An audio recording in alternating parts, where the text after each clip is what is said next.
Hey guys, tonight we are going back to the last glacial maximum, roughly 20,000 years ago, when colossal ice sheets gripped half the planet and humanity clung to narrow ribbons of tundra at the rim of a frozen world. A time when survival meant mastering fire, bone, and boundless ingenuity. Before you get comfortable, please consider liking this video and subscribing to Lore and Snore. It really helps small creators like us keep bringing you more calming history, soft-spoken narration, and gentle sleep aid adventures. Let me know in the comments where you're tuning in from. It's always fascinating to see this sleepy little community gather from every corner of the modern globe. Now, dim the lights, slow your breathing, and relax your body as we drift into a world where ice winds whistle across endless white horizons and a single glowing hearth becomes the heartbeat of hope. Dusk settles like blue velvet over the steppe, shading reindeer-chewed grasses and snow-crusted stones. To the west, a jagged glacier wall catches the last sliver of sunlight, scattering pale pink reflections across serrated ridges before surrendering to bruised indigo night. Down on the wind-sculpted plain, a small cluster of hump-shaped shelters huddles together, half submerged in drifts for warmth. Their curved silhouettes mimic the backs of resting mammoths and homage to the beasts that shadow this land. From each snowhouse roof protrudes a slender reindeer bone vent, and from those vents curls a faint ribbon of smoke scented with spruce resin and marrow-rich stew. It rises hesitantly, the camp's only exhalation, into an emptiness so vast it seems the breath of the world has paused in reverence. Draw closer and you'll hear it. The muted crunch of rawhide boots tamping frozen ground, the shiver of sinew lashings as a shelter's flap lifts, the almost musical clink of flint shards arranged on a flat antler pallet. Inside the nearest dome, firelight pulses against ribbed snow walls, turning packed crystals into glowing honeycomb. A young woman kneels, coaxing sparks from pyrite and dry moss, her fingers nimble despite the biting air that seeps through every seam. Beside her, an elder feeds scrap fat into a carved soapstone lamp, whispering thanks to the spirits of ice and flame alike. Around them, sleeping mats of woven grasses and wolf pelts promise a brief escape from numb toes and aching joints. In this fragile haven, the clan prepares for the star-blown night ahead, trusting that their carefully tended hearth will hold back a universe of cold. Beyond the snug burrow of light, the landscape yawns open, an amphitheater of absolute stillness echoed under a vault of glittering constellations. The Milky Way stretches like a silvery river, its mirrored shimmer rippling faintly on the glass-hard snow. Yet silence is never absolute here. A distant, hollow boom announces another slab calving from the glacier. Then a chain of soft, rhythmic yips, the call and response of a wolf pack, threads the air before fading into hush. Each sound arrives clean and unconfused. Winter's minimalism strips away everything but essentials, amplifying the clan's awareness of every threat and blessing. They have learned to read this auditory tapestry as surely as they read mammoth tracks or storm-scoured clouds, a living scripture guiding them through the dark. Inside, the hearth deepens to a glowing core, and the clan gathers in concentric arcs, elders closest to the flames, hunters beyond them, children nestled between protective backs. The youngest, barely 3 summers old, presses a small palm against the snow wall, marveling at the vibrating bass of the wind outside. A storyteller clears her throat, her voice soft but resonant, shaped by years of smoke and winter's rasps. She begins a familiar saga, words falling in measured cadence to match the slow rise and fall of the fire. Tales of first ancestors who stole ember from lightning's strike, who coaxed stone to sing sharp and bright, who followed the mammoth herds across land bridges lost to tomorrow's seas. Each sentence weaves comfort part lullaby, part survival manual, reminding listeners that their lineage has always found a way through the chill. While stories breathe, so too does marrow stew. A raw-eyed pot, it seems tight with spruce gum, hangs above coals, gently rocking. Inside, chipped bones release buttery richness, thickening the broth with life-saving calories. A hunter stirs it with a poker of polished reindeer antler, inhaling savory steam that fogs his eyelashes. Nutrition here is not mere sustenance. It is memory encoded in flavor. The bone fragments belong to last season's quarry honored again tonight, as warmth in the belly and resolve in the heart. When the stew is ladled into horn cups, each person lifts the vessel first to their lips, then toward the smoke vat, offering a fragrant wisp to the unseen. Later, watch duty begins. Two adolescents wrap themselves in double-layer fox fur cloaks fastened with ivory toggles, then duck into the night bearing fire-hardened spears tipped with razor microliths. They circle the perimeter, feet sinking into squeaking powder, breath blooming like ghostly lily. Their task is at once mundane and mythic, to keep their people alive until dawn. From ridge shadows, amber eyes flicker.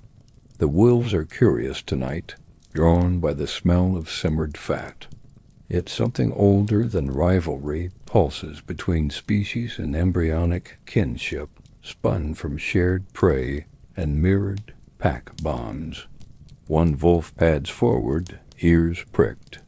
The taller sentry murmurs a greeting in low clicks, an imitation learned from listening winters ago. The wolf tilts its head, considering. Neither advances. In the hush, an unspoken treaty is signed beneath unfathomable stars. Hours pass. Inside, the clan dozes in gentle rotations, lulled by the cyclical pop of sap pockets within spruce logs. The snow wall, lit from within, glows the color of bedside lampshades, casting soft amber halos on sleeping faces. A grandmother dreams of seabirds wheeling above open water, of seasons when ice would melt and the earth would smell of wet moss. Her fingers twitch, tracing phantom lines in the air, perhaps the outline of a fish, perhaps a prayer for spring. The storyteller wakes to feed the fading coals, her movements deliberate, silent. She catches sight of her reflection, ghost floating on the curved wall. Soot-dark hair, cheeks ruddy with warmth, eyes gleaming with roles fulfilled guardian of memory, shepherd of sleep. And so the camp breathes. Flames pulse, lungs echo, snow sighs. Outside, auroral ribbons unfurl emerald and violet veils that ripple across the polar dome. The watch returns, cheeks stung rosy, and pauses to witness the sky's silent symphony. They will speak of it come morning, but for now they simply behold, letting wonder settle like fresh snow upon their thoughts. Within the shelters, the colors seep through cracks, a muted dance on curved ceilings, painting slumbering faces with fleeting dreams of light. At the edge of consciousness, listeners, both within the story and curled up beyond the screen, may sense the thrum of ancient continuity. The same heartbeat that drums in our modern chests once echoed beneath fur cloaks and snow domes, synchronized to crackling hearths and glacial thunder. Feel it now, a quiet pulse, steady and sure, reminding us that warmth and togetherness outshine even the vastest cold. As the final ember slips into ash and night deepens toward its stillest hour, let the softness of fir, the faint scent of spruce smoke, and the gentle hush of drifting snow cradle you. Tomorrow, dawn will breach the horizon in a spill of rose-gold fire, and our Ice Age tale will press onward, but for now, rest, wrapped in the silent glow of the frozen frontier.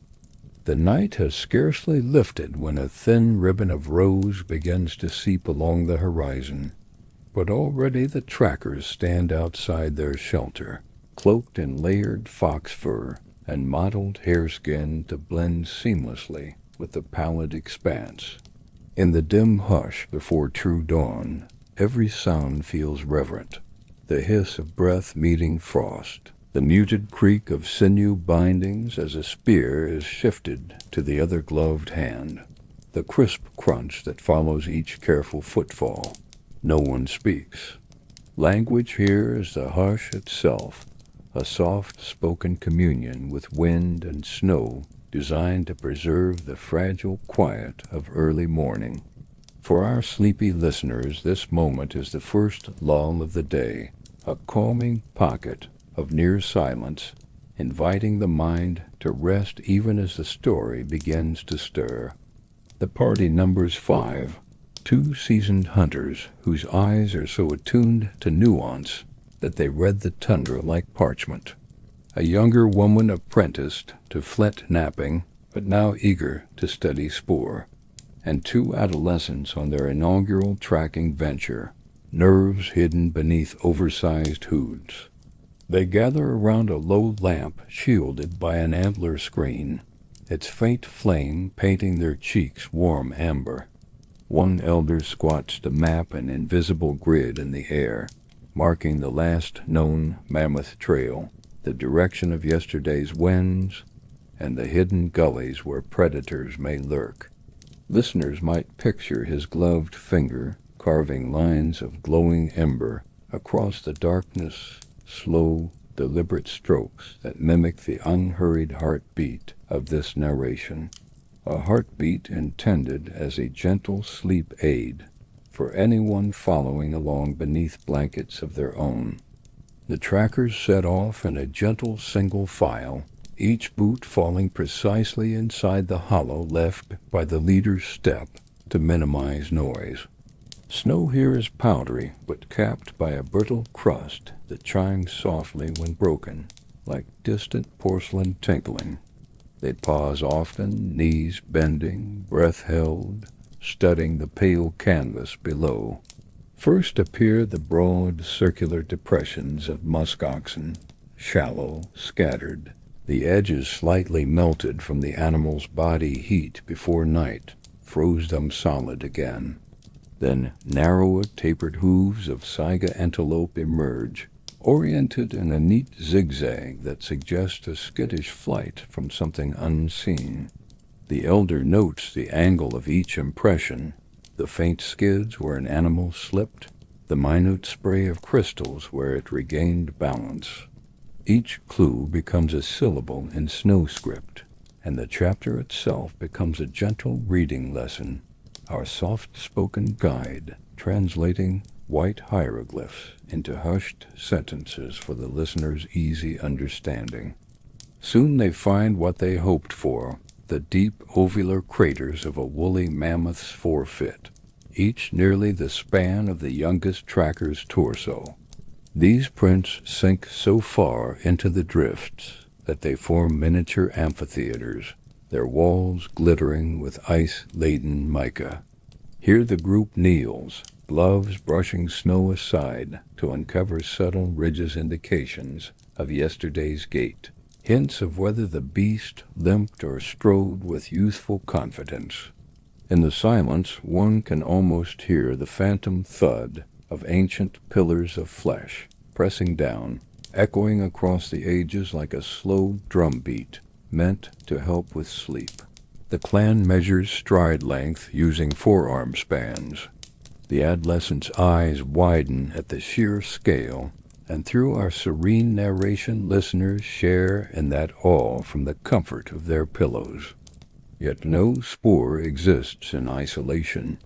Overlaying the mammoth trail is a smaller, precise track, tidy paw prints, each with 4 toe pads and sharp claw tips that nick the crust's surface. A dire wolf pack has shadowed the herd, testing its defenses. The trackers exchange brief glances. Strategy blooms unspoken. They must gauge not only where prey moves, but where danger lurks. The younger woman produces a talc-filled pouch and lightly dusts the fresh wolf signs. Airborne powder settles on subtle elevations, revealing claw etchings invisible moments before. This demonstration, like a teacher gently blowing chalk dust to illuminate carved runes, reaffirms how nuance saves lives and soothes minds. Our calming voice draws the scene in slow motion, letting listeners imagine each drifting particle before it finds rest upon snow. They follow the converging trails toward a low ridge crowned by stunted birch skeletons, branches rattling softly like bone-wind chimes. Here the snow shallows, and bits of ochre soil peek through where mammoth tusks have scraped away crust to reach buried sedge. Kneeling, one hunter scoops a handful of that ochre-tinted slush, sniffing for musk or rot that might reveal the herd's health. The scent is surprisingly sweet-hinting at untouched vegetation beneath. He marks the ground with an ivory token, both signpost and thanksgiving, before motioning onward. For our listeners, this deliberate pace advance, examine, breathe, is itself a guided meditation, a sleep aid disguised as prehistoric reconnaissance. Mid-morning light, pearly and diffuse, spills across the ridge as the party pauses to drink melted snow from a hollowed antler canteen, warmed against the breast. Steam rises in gentle plumes, whisked instantly by breeze into nothingness. To the south, a valley opens, a cradle of pale blue shadow, where the mammoth herd now likely rests. The trackers consult the sky. Streaky Mars E-tails clouds hint at distant change, but for now the air remains crisp, stable. The elder releases a long exhale, the sound like slow bellows calming an invisible forge, an auditory cushion that invites listeners to release tension from shoulders and jaw. They descend the slope in cautious zigzags, testing each patch for hidden ice. Midway, the younger adolescent slips and is caught by his fellow before thudding to ground. Laughter, quick and light, ripples across the group, absorbed by the vastness.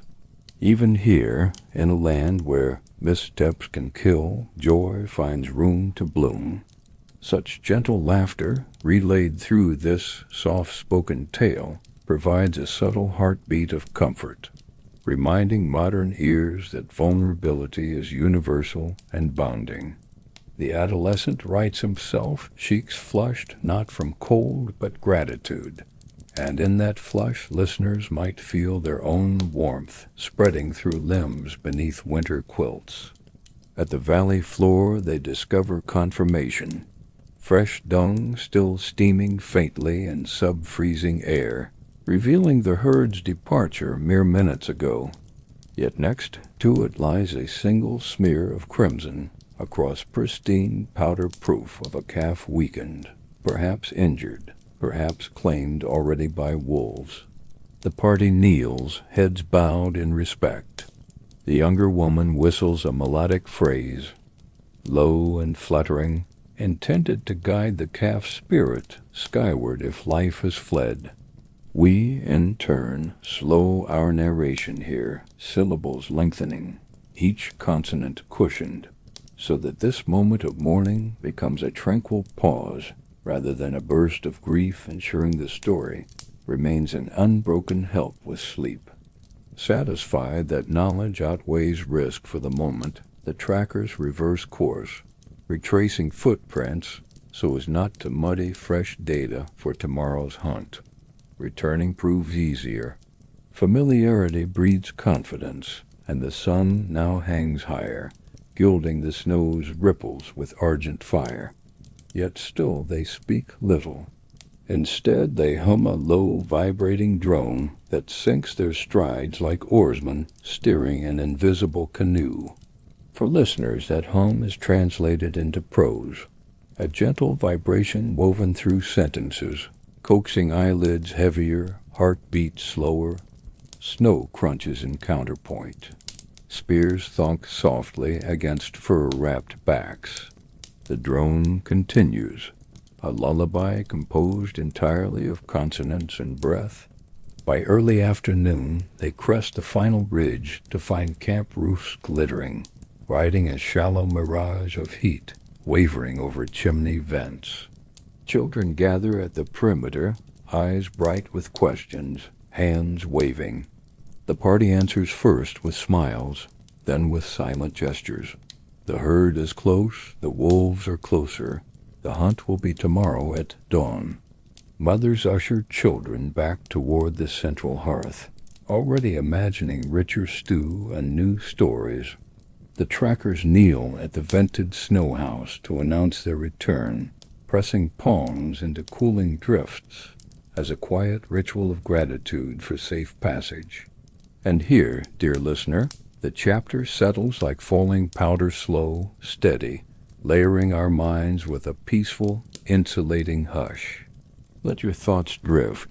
Picture the tiny camp exhaling curls of spruce-scented smoke against a pale Arctic sky, and feel sleep's gentle weight descend, just as dusk will soon descend again upon the frozen frontier. The afternoon sky pales to a wan silver as the trackers file back into camp, their cheeks pinked by wind and anticipation.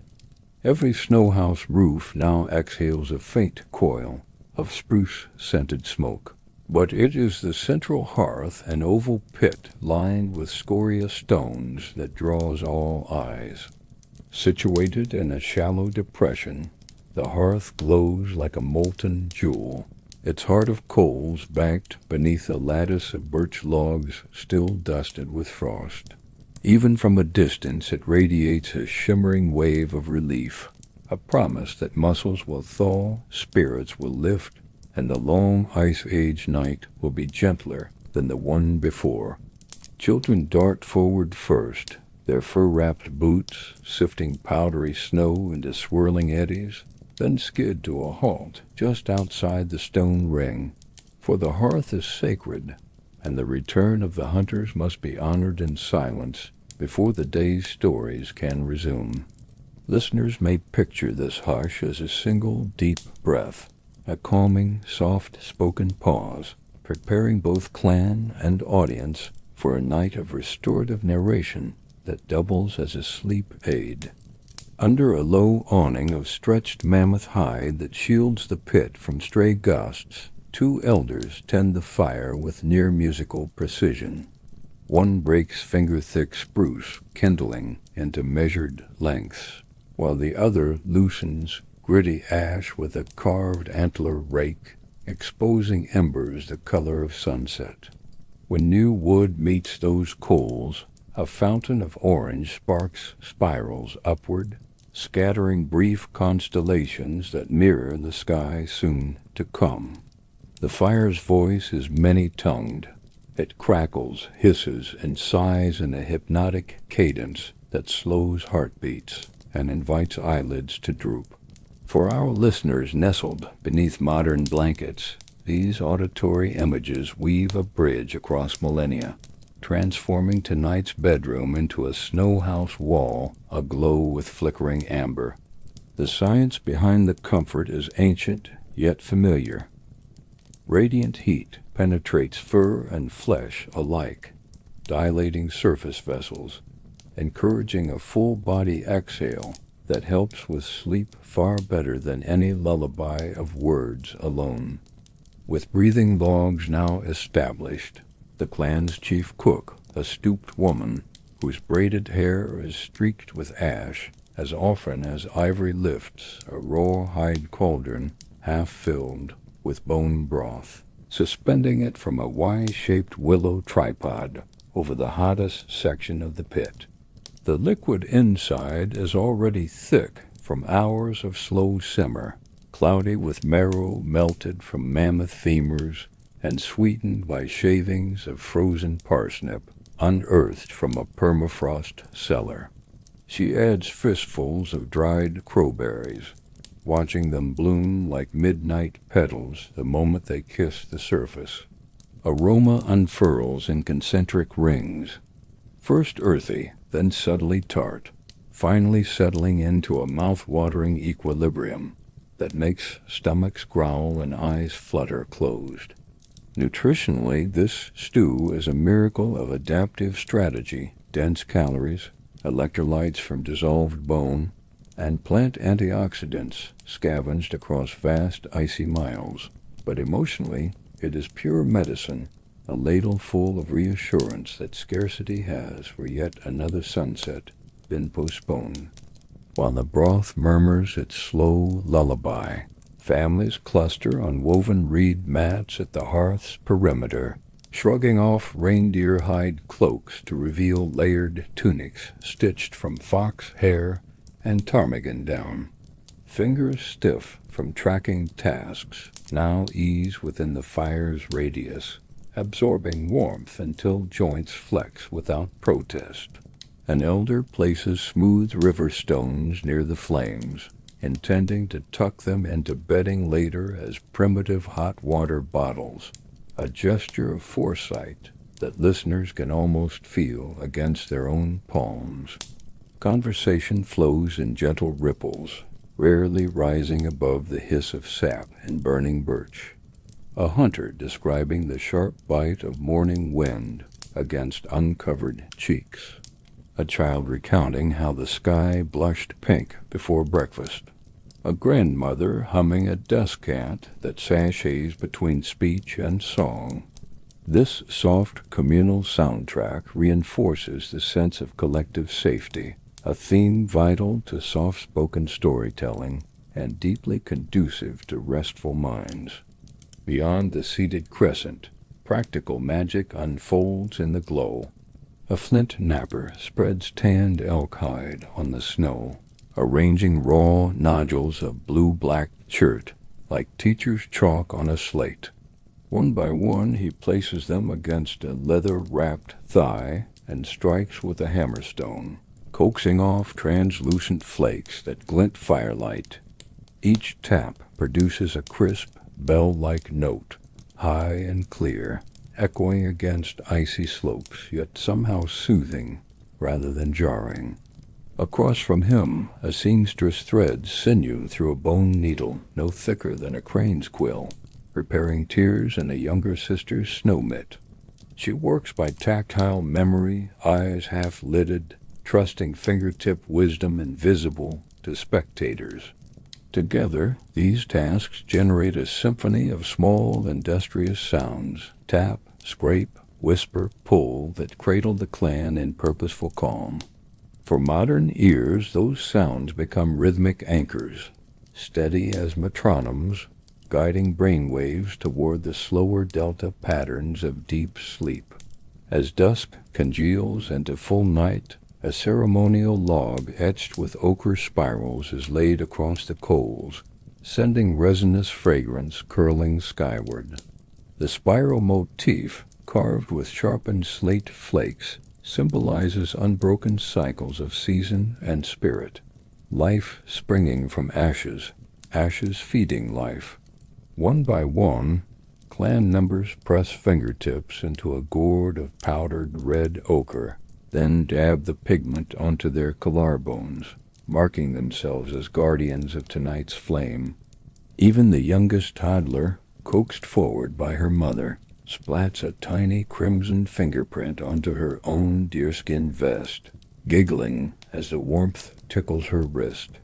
Listeners might imagine the gentle dappling of color upon fur, the brush of pigment knuckles against throat, each gesture performed in unhurried cadence that encouraged breath to follow suit. Inhale, exhale, all at a pace fit for sleep aid rituals.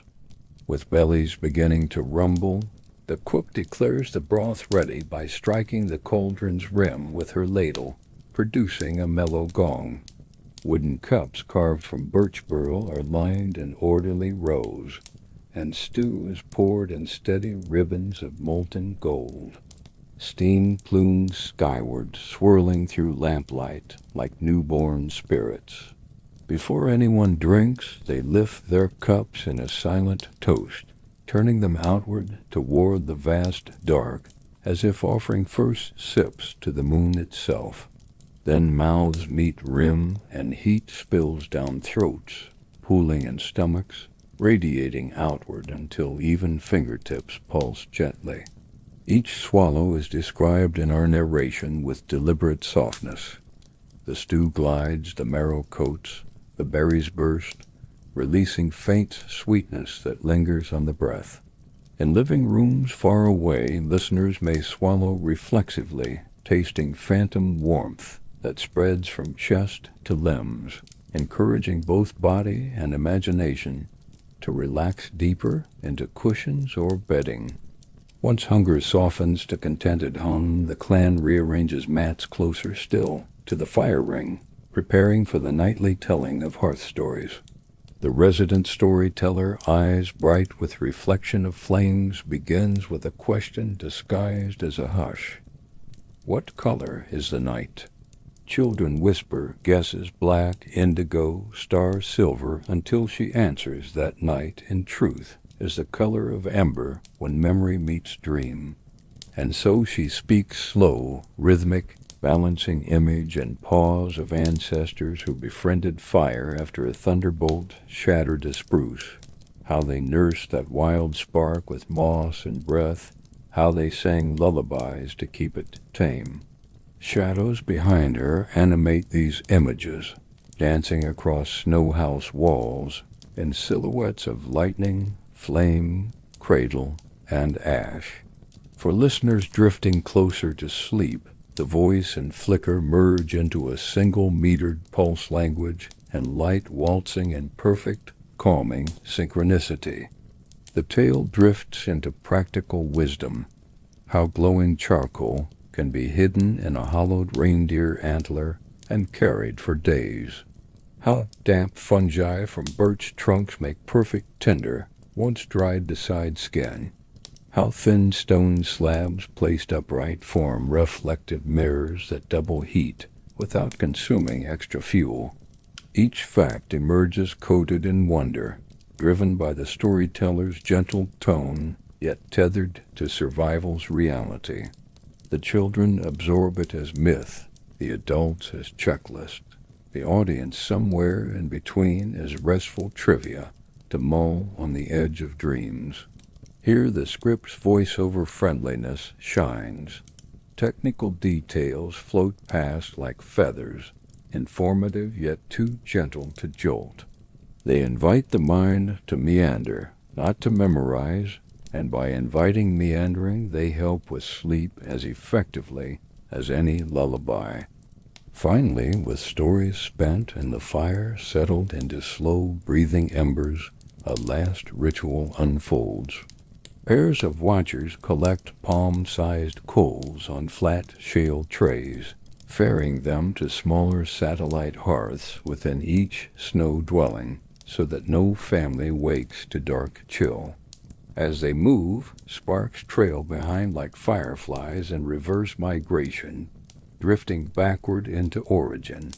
The clan's eldest man scatters a pinch of bone over the central pit, calcium feeding calcium, while murmuring thanks to beasts whose frames now warm human hearts. He smooths the ash into a spiral that matches the ceremonial log, sealing the night. One by one the clan retires, each snow house flap falling shut with a muffled thump. Outside, the sky unveils its crystal archive of stars, the breath of sleepers rising through vents as tiny wisps that join drifting constellations. Deep inside every shelter, the heat-soaked river stones glow faintly beneath firs, releasing warmth that lasts through dawn. And in our modern beds, cushioned by words and imagined fire, we too feel that radiance seeping inward, smoothing furrows of worry, guiding consciousness toward slow embers of dream. Rest now beneath the watchful spiral of the hearth of hope, and let sleep take gentle hold. The sun has climbed only a handspan above the glacier's knife edge when the clan gathers at an open sweep of drifted white, their breath blooming slow and even in the calming hush. Yesterday's hunt is still a promise on the horizon, but today's labor is closer, more intimate.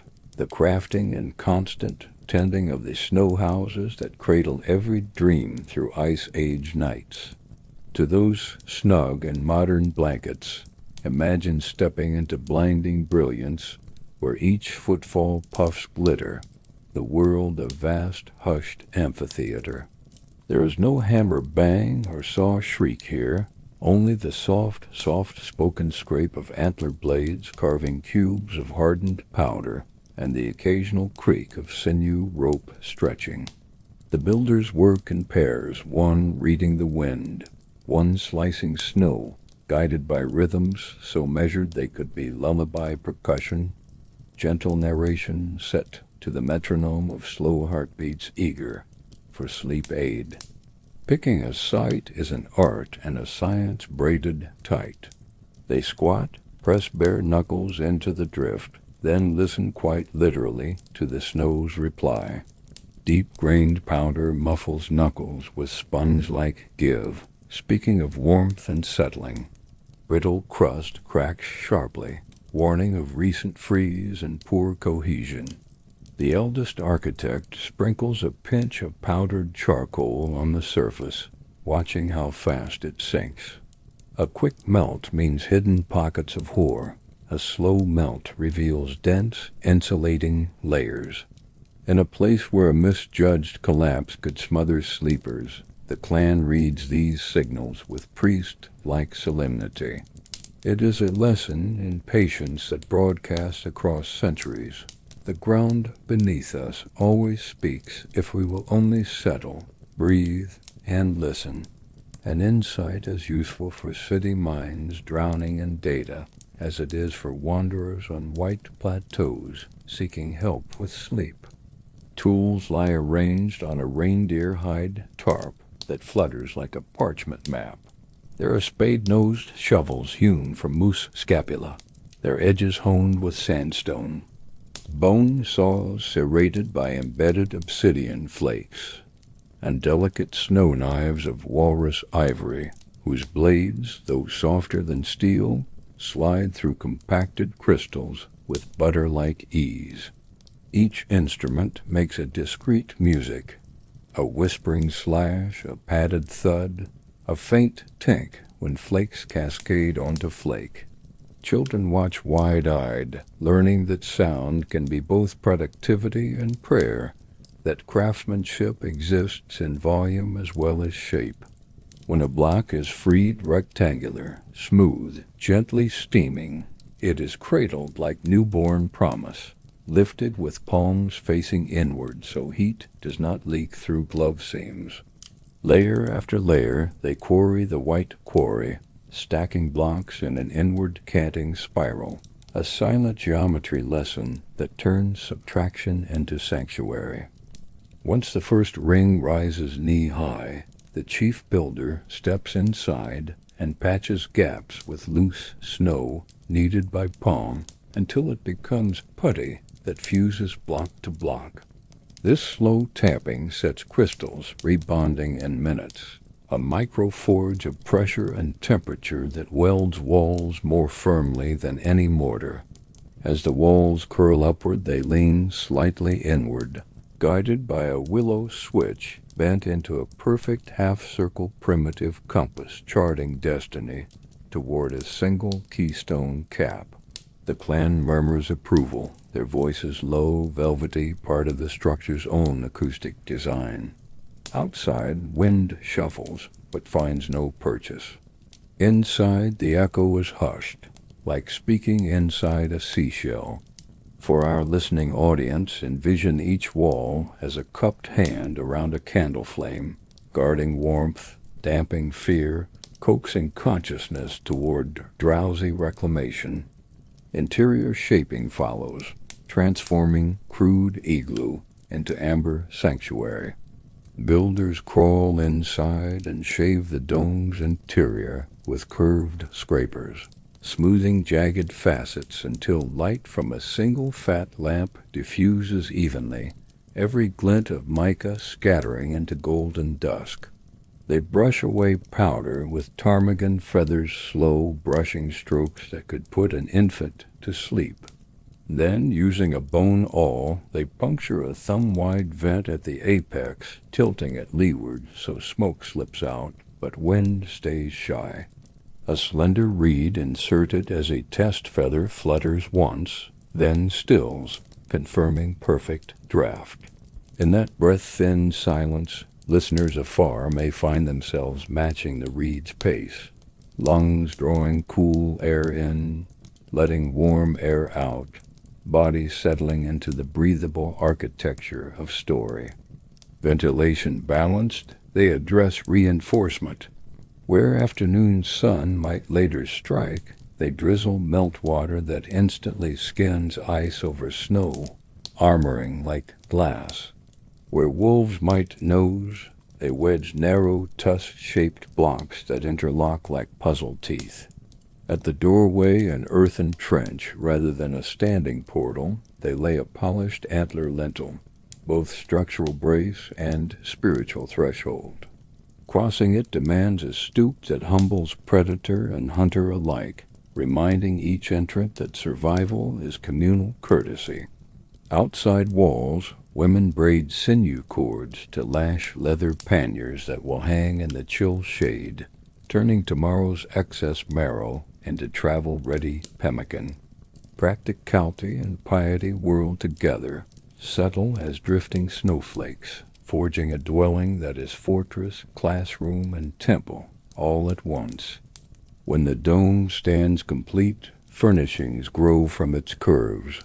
Snow benches are carved along the perimeter, then overlaid with willow mats and mountain goat fur, creating raised sleeping platforms above the cold sink of central floor. Near the vent's vertical axis, they set a shallow soapstone bowl, fill it with bare fat, and float a twist of moss for a wick.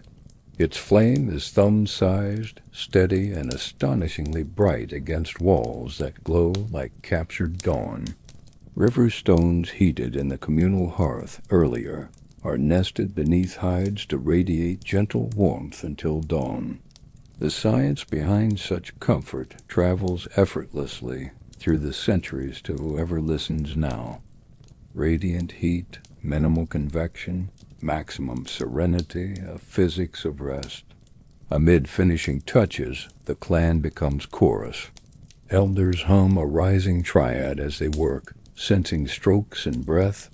Children echo with playful descants, their voices soft, so the new walls can learn how laughter sounds.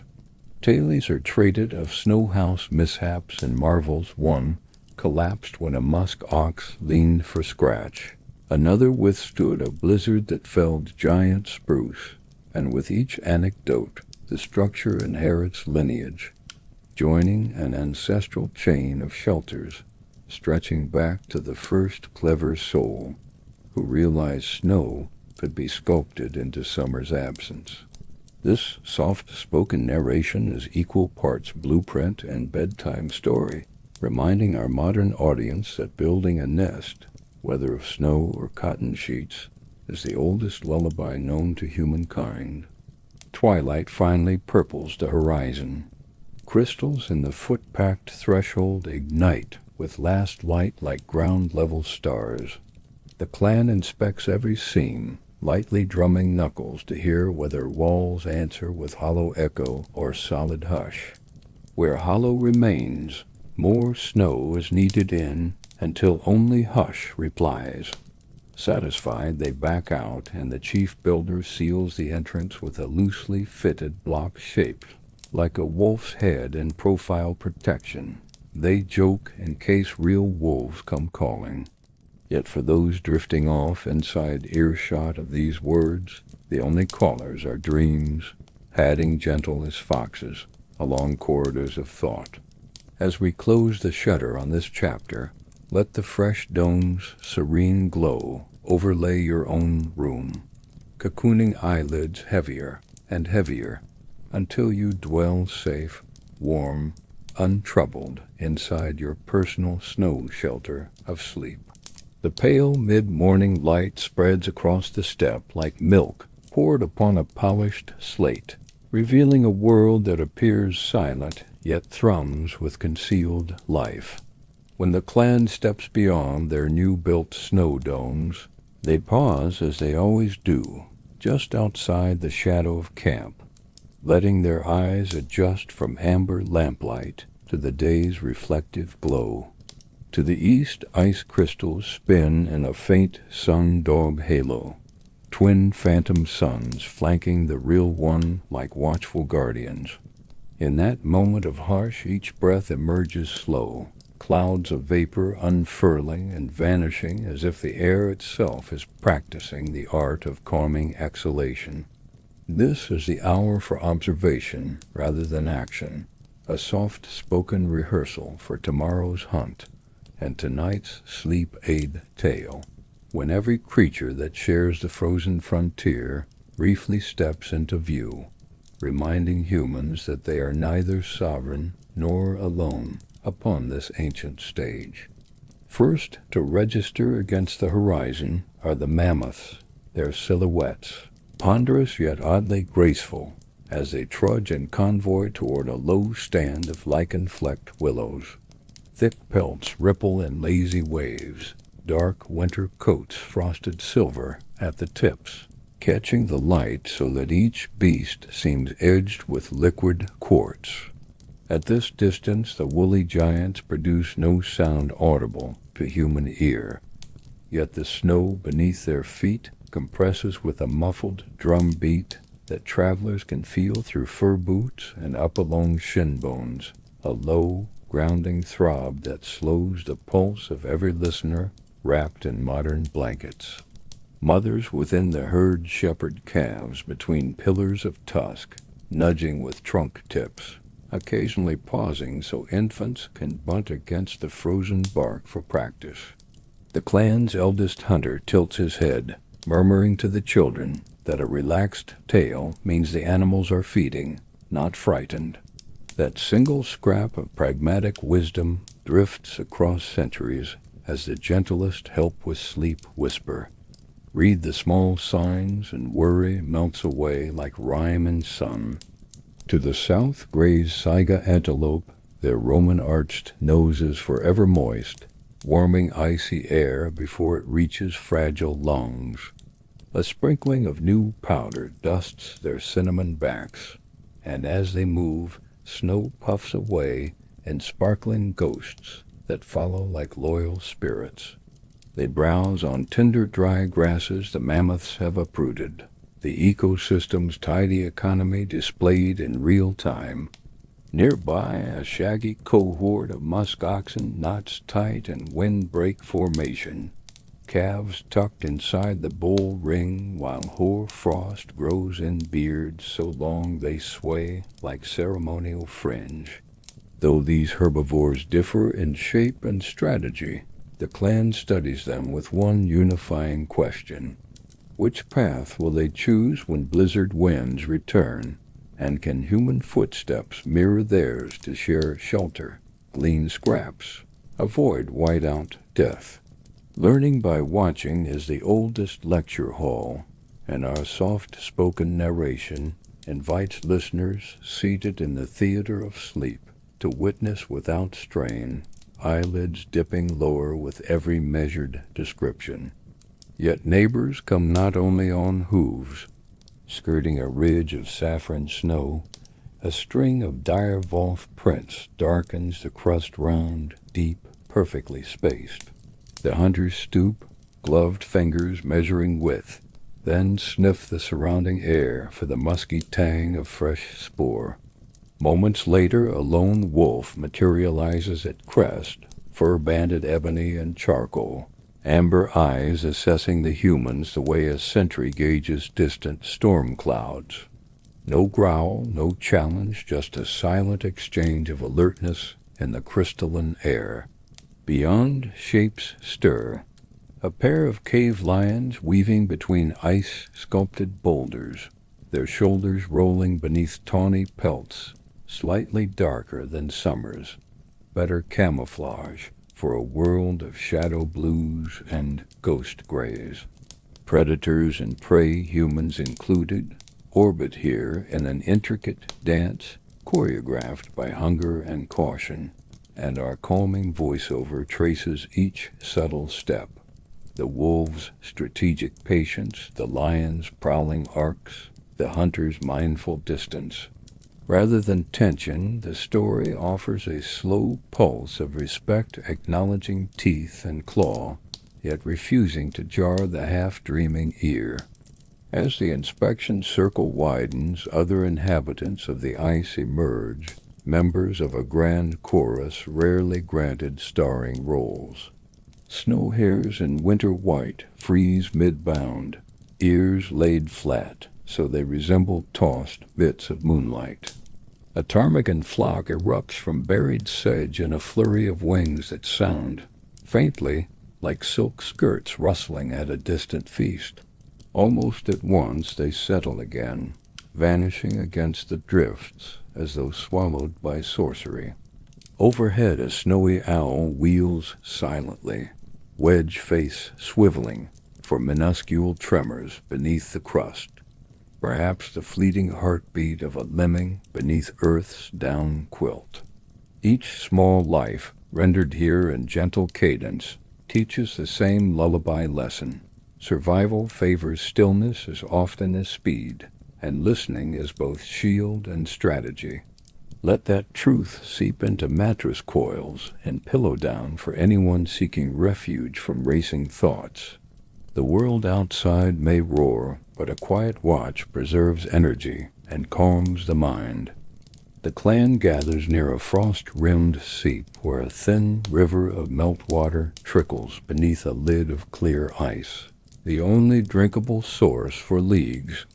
They kneel, chipping a narrow trough, then wait while the seep refills. Beside them tracks of wolverine crosshatch, bold and broad-toed, claiming ownership of nothing and everything at once. Long ago, a wolverine raided their dried meat stores, and legend insists the beast was merely balancing a ledger humans had tipped. So today they sprinkle a sliver of marrow into the trough, an offering of parity. Storyteller Yara explains for young ears, and for the drifting consciousness of our present-day audience, that neighborliness embraces negotiation. Share a little, lose less later. Her sentences flow slowly, each consonant cushioned, inviting the breath to deepen, the shoulders to slacken, turning practical ethics into a serene meditation that quiets the room beyond the speaker's light. When midday sun glitter begins to dazzle, families retreat to a dune-sheltered hollow where tripod racks of drying fish lean against the wind. There they sit on rolled hides and snack on shards of ice-pressed char, protein shards that crunch like cold crackers. Between bites they survey mid-distance neighbors unseen moments before. A meandering dark ribbon of reindeer threading through flat glare, their shadows longer than their bodies, flickering like calligraphy, strokes across white parchment. Farther still, on the shimmering horizon, the glacier calves a block the size of a hill. Sound reaches the humans moments later in a muffled roar akin to distant surf. All pause, not from fear but reverence, For the glacier is both landlord and oracle, shaping valleys that unborn generations will someday till.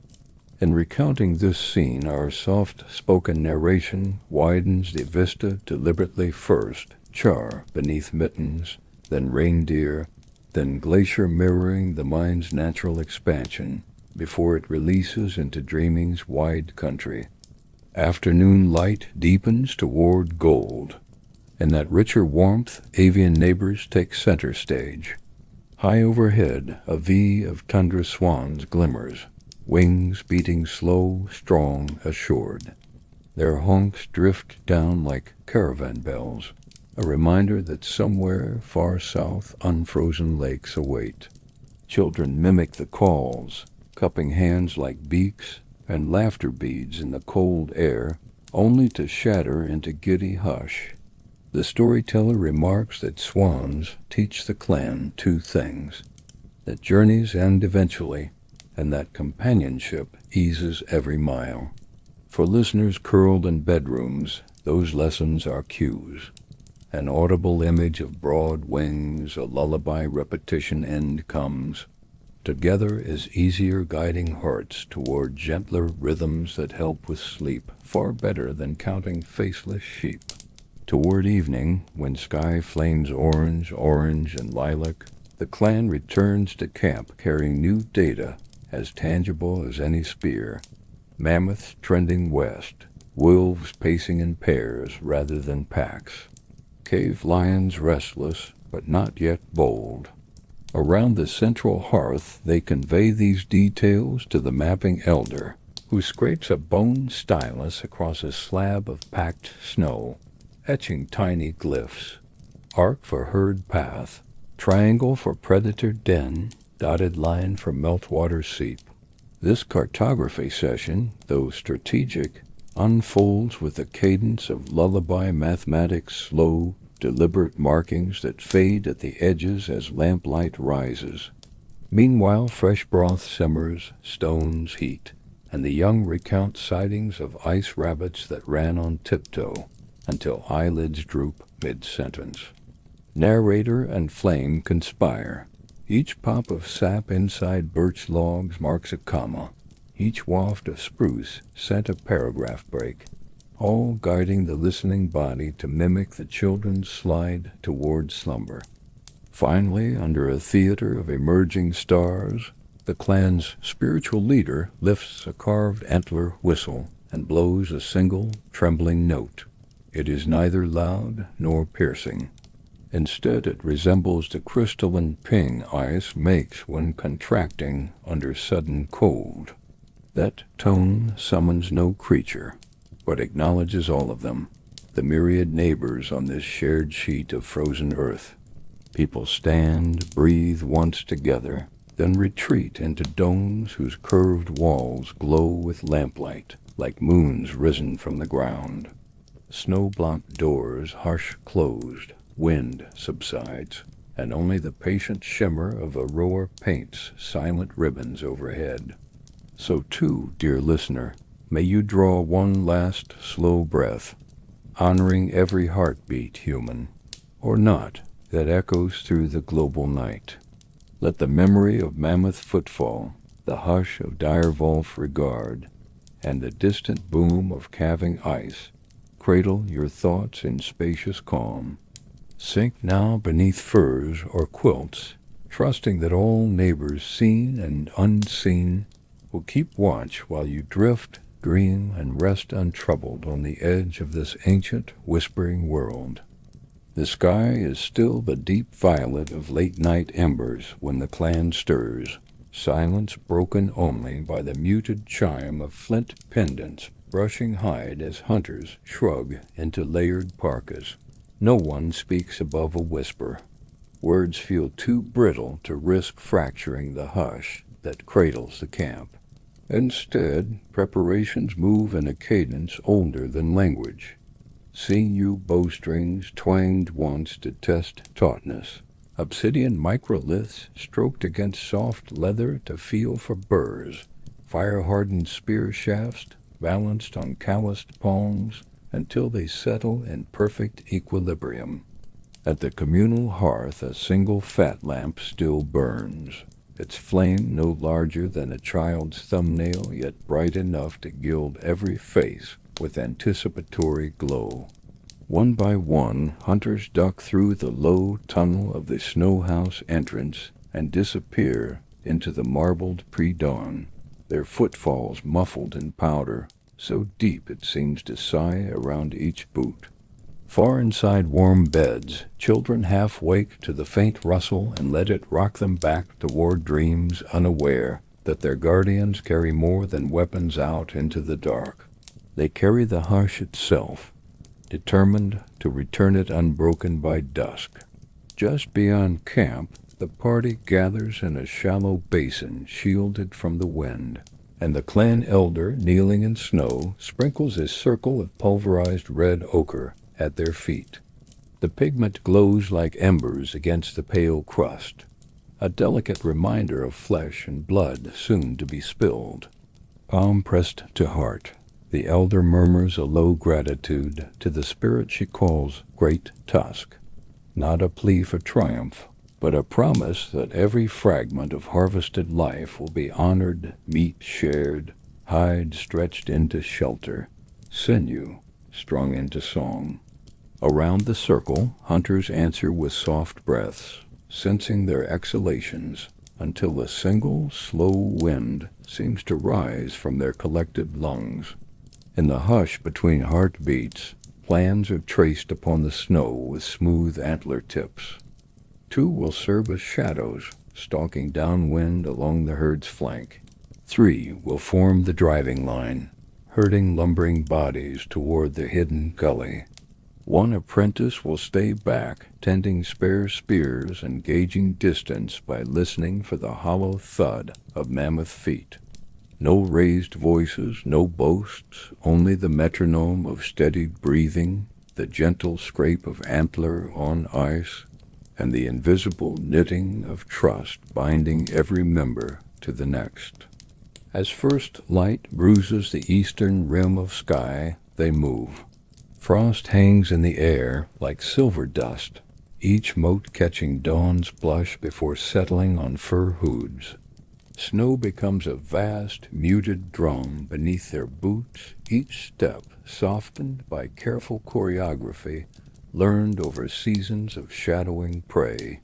The lead hunter, shoulder muscles rolling beneath wolf skin, raises a hand. Halt. Ahead lies a mosaic of tracks, some hours old, some as fresh as the breath still rising in slow coils from the snowy depressions. The group crouches, gloved fingers brushing ridged edges, reading weight, speed, and health in the nuance of compacted grains. A deep, rounded imprint with sharply defined heel tells of a juvenile who leaned heavily on its right forefoot, an old bruise perhaps, or a sprain from icy ground.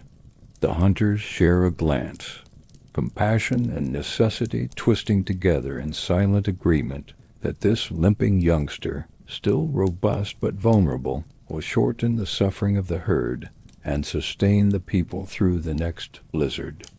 They crest a wind-scoured ridge, and there, across a shallow valley, the mammoths graze in that majestic slow motion unique to giants. 20 hearts beat in colossal unison, steam venting from trunks in rhythmic sighs. The hunters drop to bellies, pressing chests to snow until cold becomes a second rib cage. From this vantage, the clan studies swishing tails, the languid flap of an elder's ear, the ripple that moves through shaggy backs when a calf stumbles and the matriarch steadies it with her trunk. Nothing about the scene suggests alarm, and the hunters take equal care to keep it so. For an unpanicked mammoth steps lightly. A frightened one can shake the plain like thunder. Slowly, methodically, they build a crescent of concealment. Low walls of cut snow blocks, angled to catch the wind and carry their scent away. Each block settles with a cushioned thunk, barely louder than a heartbeat, while the valley holds its breath as though reluctant to betray them. When positions are set, the drive begins, two hunters circling wide to appear briefly at the herd's far edge, waving white fur cloaks that billow like drifting clouds. Mammoth heads lift, ears spread, trunks tasting air. No stampede follows, just an uneasy shuffle, a slow pivot that drifts the assemblage toward the waiting crescent. The child with the tender foot lags, nudged gently forward by its mother until she must choose between staying with the mass and protecting her own. In that hesitation lies the clan's opening. The shadow hunters rise, step, cast. Wish They Ate Ladle sends a fire-hardened spear slicing into pale morning, spinning end over end before burying deep in the fatty hump behind the calf's shoulder. The sound is dull, like a stone dropped in snow. The calf bawls, more surprise than pain, and the ground vibrates as 2 tons of muscle falters. The matriarch wheels, tusks carving arcs of sunlit ice crystals, but the driving line appears, another cloak wave, another spear embedded, redirecting her instinct from charge to retreat. Herd instinct swells, gathering adults around the matriarch, and within 3 pounding breaths they funnel away, leaving the calf stumbling in churned powder. It is mercifully swift. A final spear strikes the neck crease, severing breath. The calf folds to its knees, trunk unspooling like a length of wet rope. Hunters rush in, placing palms upon the cooling head, murmuring apologies in voices softer than snowfall. The elder presses a tuft of sage into the calf's mouth smoke for the spirit's journey, and traces the red ochre spiral once more, this time upon broad, still flank. The hush that follows is deeper than any silence the clan knows. Even the wind seems to kneel, bearing witness. Work begins before grief can seed frost. Obsidian blade meets hide, drawing a seam so clean it steams in the frigid air. Strips of skin peel back to reveal marbled crimson and alabaster fat that will soon simmer into life-giving broth. One team frees ribs, already envisioning sled runners. Another harvests sinew, splitting it into gossamer threads stronger than any cordage. A child returns from camp with woven baskets, eager to collect the bounty of marrow bones and tendon. Every motion is deliberate, rhythmic saw, slice, lift, tie accompanied by the occasional low chant, repeating the mammoth's name in 3 syllables, each note descending like a sigh. For those listening in bedrooms far away, the chant may vibrate through the sternum, a lullaby of gratitude that softens awareness until thoughts drift like snowflakes onto still ground. By mid-afternoon, the valley glows rose gold beneath a sun already angling toward its brief descent. The hunters lash ribs into a lattice, overlay hide for slickness, and load the sled with parceled meat, folded skin, ivory tusk tips carefully cushioned in moss. Pulling lines are looped over broad shoulders. When the group leans forward in unison, the sled breaks free of its crimson stain and glides across packed powder with surprising ease. Each synchronized step is a heartbeat, a reminder that burden shared is burden lightened. Behind them the sight is tidied, stray bones stacked for scavengers, entrails buried beneath snow to compost into next summer's sedge. The spiral of ochre refreshed so any wandering spirit can find its way home. Above, 2 ravens wheel, voicing throaty thanks no human tongue can translate, yet every human heart somehow understands. The homeward trek is hushed, yet pulses with internal warmth. As daylight dwindles, the aurora stirs early, faint watercolor streaks hinting at the evening's performance. Hunters exchange small smiles, luxuries now affordable, with sled runners smooth and bellies sure of coming feast. Inside the snow domes, children catch the first amber glimmer of returning lamps and rush out, forming a jubilant honor guard. The apprentice, legs trembling with spent vigor, kneels to let a toddler touch the sled's curved rib. Her tiny hand leaves a starburst pattern of steam that freezes almost instantly into delicate lace. Under lamplight, the mammoth hide already thaws, releasing a scent of deep earth and distant summers, the promise of boots, coats, drums, and blankets yet unrealized. That night the hearth is a sun reborn. Cauldrons brim with rich stew, fat globules shimmering on a surface rippled by bubble sighs. A hush falls as first bowls are lifted to lips. Taste of life hard won mingles with tang of crowberry and ghost of sage. After supper, the storyteller steps forward, face gilded by fire, and unfurls the tale that has unfolded this day, each event slowed, softened, woven with threads of reverence, until even the spear's flight becomes a soothing arc across the mind's eye. Children curl against parents, eyelids fluttering like dying embers. Adults breathe deep, shoulders unknotted, lulled by the humble certainty that tomorrow's dawn will rise over full larders and warm hearts.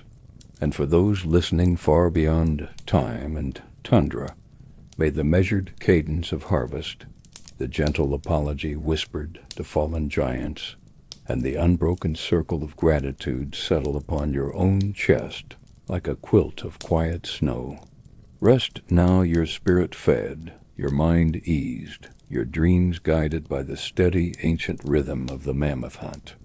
The first fingers of twilight are still combing pale gold through the spruce tops when the clan extinguishes their outer torches, leaving only the steady amber throb of the central hearth to pulse like a heartbeat within the snow dome village.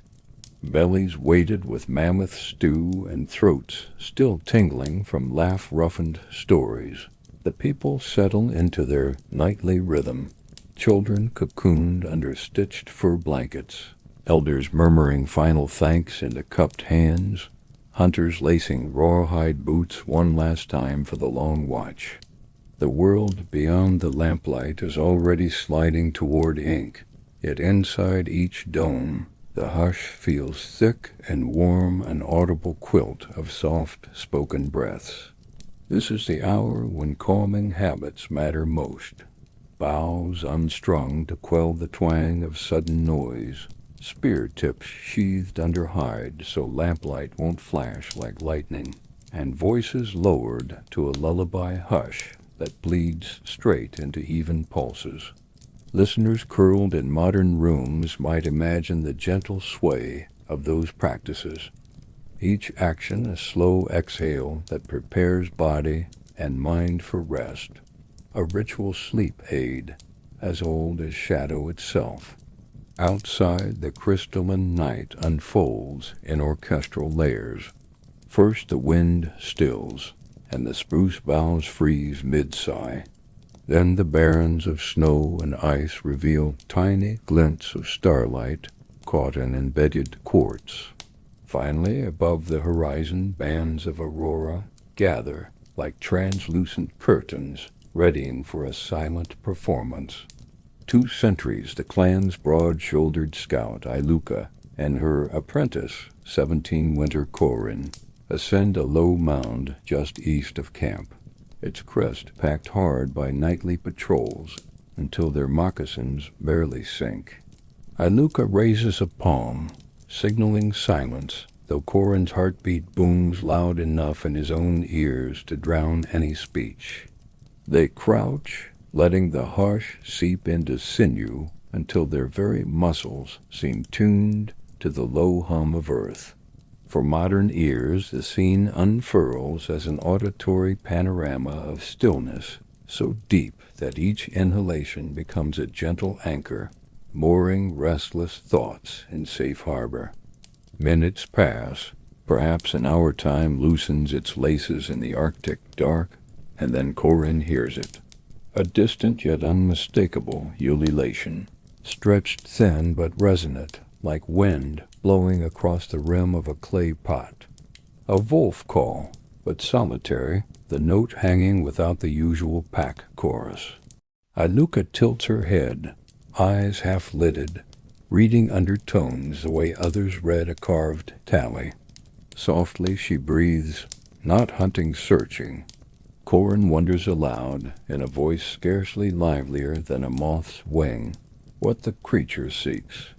Iluka replies that wolves, like people, sometimes wander for kin. Her words slide across the night without rippling it, the perfect voice-over friendly cadence. They wait. A second call answers from farther north, and a third from the west, weaving a triangle of intention around the camp's faint smoke column. Somewhere beyond their line of sight, claws crunch snow, paws, ears pivot sentries, mirroring sentries in flesh, not fur.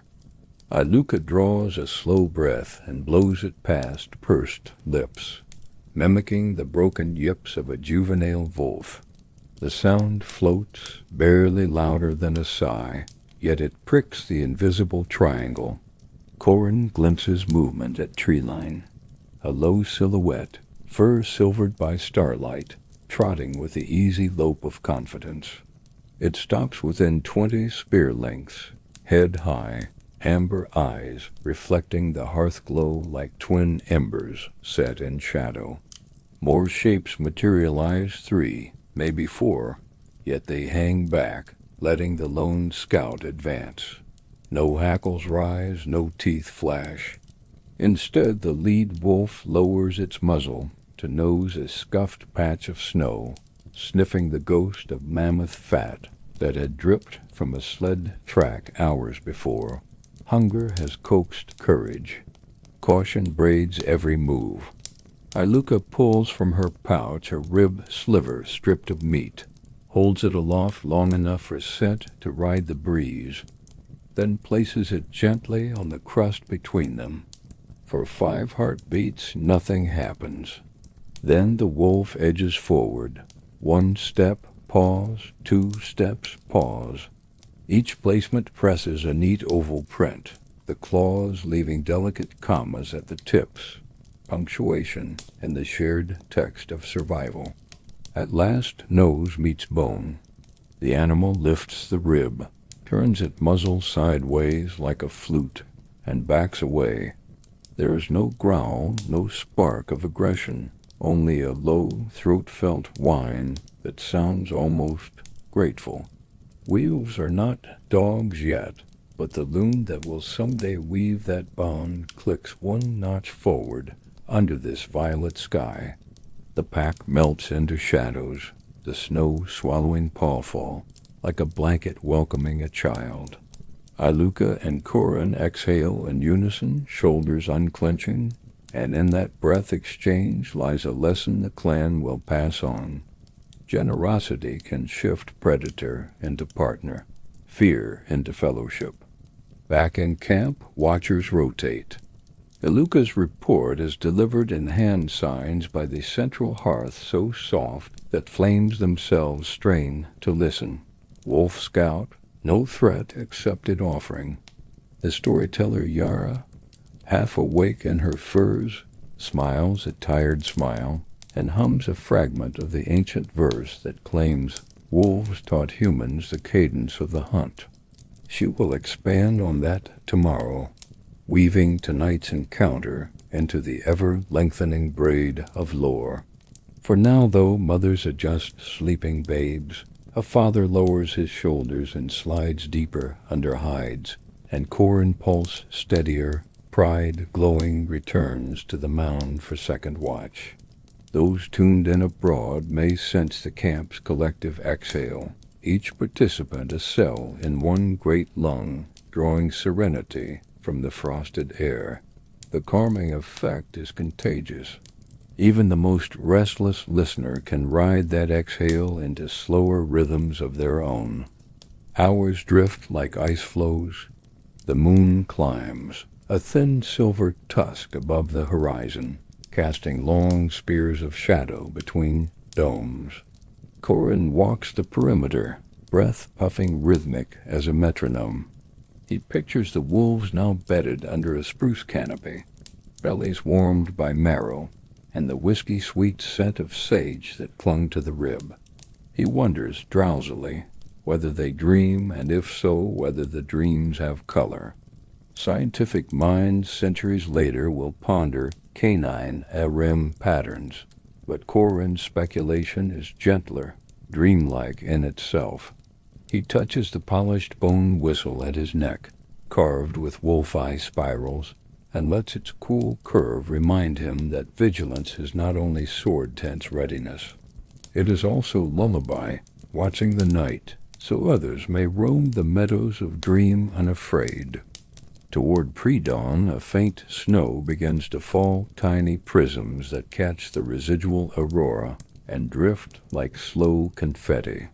Iluka, returned to relieve Corin, tips her face skyward so flakes land on her lashes before melting, each one a kiss from the void. In that near silence they both hear the wolves again, this time not as a hunting choir, but as a gentle family chorus rising from the ridge. The tone is lower, satisfied, perhaps bidding dawn welcome. It threads through the camp's frozen air and slips inside every dome, curling around sleepers' ears like invisible fur. Yara shifts beneath her blanket and smiles in sleep. Children sigh. Fire embers wink one by one into rest. Our modern audience, wrapped in quilts or earbuds, may feel those notes vibrate inside rib cages, guiding heartbeats to settle, eyelids to flutter closed. This is the sound of guardianship shared across species, a duet of mutual awareness where no one need stay alone in the dark. Morning's first blush unfolds at last, a shy rose creeping up from the flat tundra. The wolves' voices fall silent. Their silhouettes vanish into the sparse gloom, and the clan stirs to find fresh, neat paw print necklaces encircling the camp like protective sigils. Iluka kneels, touches one, and whispers a blessing that will dissolve with the day's first rays. Soon cauldrons will bubble, children will scamper, storytellers will stretch, and the hunting party will plan again. But for this slender moment, the entire settlement hangs in the hush between inhale and exhale. Let listeners hovering on the edge of sleep mirror that pause feel muscles loosen, breath grow heavy, thoughts drift outward like departing wolves. And as the sun crowns the far ridge in haloed gold, remember, the night's teeth did not close upon the camp. Instead, they accepted a gift and offered harmony in return. May that quiet accord follow you into slumber soft as fur, deep as ancient trust, so you too may rest beneath the watchful, peaceful guardianship of wolves in the night. The last amber coals of the evening hearth settle into a muted glow as the clan emerges onto the moonlit snow, their silhouettes soft against the pale shimmer of the plain. Above, a thin ribbon of green light tugs at the horizon, unspooling like silk from an invisible loom. It gathers width and brightness almost shyly, swaying in hesitant curtains, until the entire northern sky ignites with living phosphorescence. One by one, villagers inhale the hush of the moment, their breath threading into the chilly air like silver cords. The storyteller, Yara, lifts a bone flute carved with spiraling wolf tracks and lets a single note drift upward, an offering as delicate as frost fall. The sound is no louder than a sigh, yet it ripples across the camp, coaxing hearts to slow, shoulders to drop. and eyes to widen in reverent wonder. Listeners nestled in modern bedrooms may picture each breath of music floating in luminous air, feel their own pulse ease in time with the flute's languid cadence, and sense the night unfurling like velvet beneath their skin. Elders step forward first, moving with the measured grace of remembered seasons. Their boots barely break the crust. Every footfall is cushioned by new powder that twinkles in torch glow. Arms rise, palms outward, tracing arches that mimic the sky's flowing ribbons.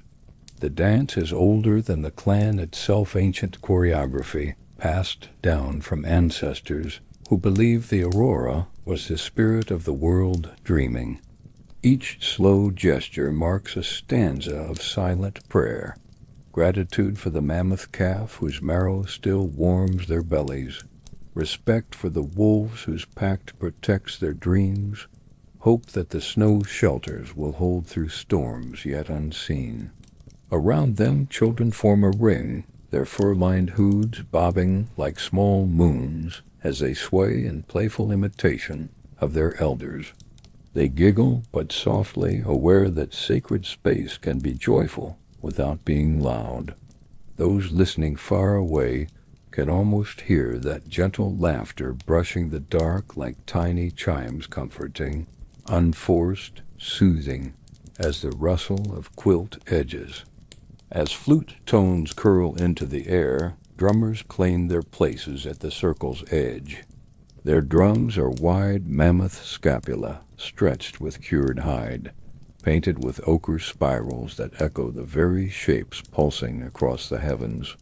They strike not with force, but with a feathered touch, letting each beat bloom, then fade before the next arrives. Dum, hush, dum, hush. The tempo matches a resting heartbeat, an intentional lull designed to draw every listener present or distant into the dreamlike rhythm of collective calm. Sparks leap from the hearth pit each time the drums resonate, swirling briefly like fireflies before cooling into dust. Those tiny sparks mirror the stars, and for a breath-stilling instant, earth and sky appear to trade places. Glowing embers hover overhead while quiet constellations sit among the stones. The dance gains subtle breadth as younger hunters join, their movements angular yet precise, like antlers cutting through morning fog. They pivot on furred heels, sweeping spears tipped low, then rising in arcs that sketch invisible ridgelines. The choreography represents the voyage of light over the tundra sunrise-splitting glaciers, midday dazzling snowfields, twilight painting purple across mammoth tracks. Each transition flows seamlessly into the next, reminding every watcher that time here does not jump. It glides, with neither haste nor pause. In bedrooms far removed from Arctic night, listeners may sense their thoughts gliding, drifting across inner landscapes without effort, guided by the smooth currents of story rather than the jolts of waking worry. When the flute falls quiet, Yara's voice enters, low and velveteen, threading through drum beats like river water around stones. She tells of a primordial fox whose tail brushed the stars, scattering sparks that became the aurora. She whispers how those sparks descended as ideas, fire, tools, notions of shelter into the minds of early people. Each sentence is delivered as if cradling an ember, soft, deliberate, radiating gentle heat. Her narrative is less about myth than about the neurochemistry of awe. She speaks of bodies releasing calm when eyes widen, of hearts slowing when beauty saturates the senses, of oxytocin blooming in shared wonder. Those centuries separate the clan's listeners from those with earbuds under weighted blankets. The biology is universal. And so, as Yara weaves her quiet spell, modern heartbeats slow to match ancient ones. bridging millennia in a silent, warm handshake. At a cue unseen by all but the dancers, the formation shifts inward. The circle tightens, bodies leaning, shoulders brushing, creating a living mandala whose center glows with lantern light. In that nexus, a young woman kneels, carrying a shallow bowl of reindeer milk, tinted with berry juice so pale it looks like dawn captured in liquid form. She raises the bowl to the aurora, letting the lights reflect across its surface. Droplets catch cold and crystallize at the rim, tiny prisms that fracture green into rainbow slivers. Then, gently, she tips the bowl so a slow stream falls onto the snow, carving a thin spiral that mirrors the sky. This offering, Yara explains, feeds the dreaming spirits overhead so they might keep weaving light blankets across the night. For the clan, it is ceremony. For remote listeners, it becomes a sensory meditation, imagining cool liquid slicing silent through air, hearing the hush of snow accepting the gift, sensing tension melt like frost on a warming stone. The drums hush, the dancers still. Only the aurora move now, curtains lifting and falling in silent applause whose echoes are felt, not heard. The clan sinks onto hides and folded knees, forming a loose constellation of seated shadows. Someone passes a shared drinking horn filled with pine needle tea, its steam curling upward in slender, fragrant banners. Each sip warms tongue and throat, then belly, radiating outward until the entire circle glows from within. Listeners can almost taste it. Resinous, faintly citrus, grounding. Between sips, soft humming arises, no words, just vowel-laden tones that keep the air vibrating gently, as though to remind the aurora it has companions below. Scientists of future centuries will call such sound tonic polyphony. The clan simply calls it keeping each other awake in the dream, acknowledging that wakefulness can coexist with trance, that consciousness can float between realms without snapping. Yara resumes with quieter story fragments, braided between longer stretches of silence so the heavens can speak for themselves. Tales float of ancestors who read the lights as brush strokes of spirits painting messages, of hunters who tracked auroral ripples to find herds, of lovers who entwined under shimmering arches, convinced their children would inherit the glow. She pauses often to let the green flare burnish cheeks and eyelids, marking faces with temporary sigils. Those sigils drift, luminous, across closed eyelids of listeners who have allowed the voice to tint their dreamscape. Neon greens turning to tranquil blues, pulses of rose blooming, then dissolving like early morning clouds. In moments when words fall away entirely, the hush itself becomes the teacher, instructing every ear in the language of quiet grandeur. Hours pass in breaths, not in minutes. Eventually the auroral curtains thin, their colors paling toward the horizon like firebanks cooling into ash. One by one, clan members stand, stretching arms overhead, as if folding the night sky down against their hearts for safekeeping. Children yawn but do not complain. They sense the rare privilege of witnessing such pageantry, and know they will dream in colors tonight. The drums are stilled with felted covers. The flute slides into a hide sleeve. The milk spiral in the snow glints faintly, freezing into a delicate, rose-tinted petroglyph that dawn will erase. Before turning homeward, Yara whispers a final blessing. May your dreams hang soft as these lights and return brighter than they left. Her words settle onto fur hoods and modern pillows alike, leaving behind a resonant hush that feels deeper than silence. The procession back to the domes is slow and drowsy. Footsteps crunch in unison, but no one breaks the spell with speech. Within minutes, lamplight flickers behind hide doors, bodies slide beneath pelts, and breaths resume their nightly tide inhale, exhale guided by residual drum beats echoing somewhere between skin and bone. Outside, the first gray smudge of dawn edges the horizon, but inside every sleeper's mind, the sky still burns with color. For those listening across centuries, the chapter closes like a soft curtain. You, too, may drift now, letting residual green and indigo ripple beneath your lids, feeling heartbeat align with distant drummers, sensing bone flute notes linger at the edge of hearing. Sleep, gentle listener, under the vast invisible canopy of dancers beneath the aurora. The morning after the aurora has left its lingering hush, the clan gathers on the lee side of a low granite outcrop where the wind is gentle and the snow has blown smooth, creating a clean white floor for work. Dawn's first light paints the sky a pale pink that deepens to gold, bathing every frosted surface in a soothing, luminous glow.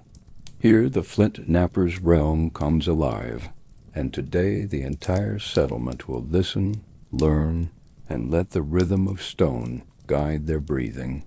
Fires banked low keep fingers supple, but the main warmth will come from movement steady, deliberate, almost meditative. On hides carefully laid across the snow, nodules of chert, flint, and volcanic glass sit like dark eggs against the brightness, waiting to be coaxed into tools that can cut, scrape, and shape the world. The clan approaches in calm, eager silence, aware that the first strike of stone on stone will break the quiet like a bell and set the tempo of the day's soft-spoken narration, a shimmering overture crafted to help with sleep for any who hear it far away in the modern night. Elder Tomek, whose beard is a braided thicket of gray, places a rounded nodule upon a flat antler block and settles cross-legged, aligning his spine with the rising sun. He closes his eyes, draws one unhurried breath, and taps the nodule with a fist-sized hammerstone, listening for the note it sings. A dull clack means cracks within. A clear, ringing pop means good core. The first blow is light, a kiss rather than a strike, but it flakes off a thin, translucent shard that glints amber at the edges. All around, the clan releases a collective sigh, matching the cadence of that ringing tone. Listeners beyond time may feel shoulders loosen as if the vibration itself were traveling through centuries to settle gently in their own bones. Tomek nods once, satisfied, and begins the ancient sequence. Percussion, rotation, pressure, percussion again.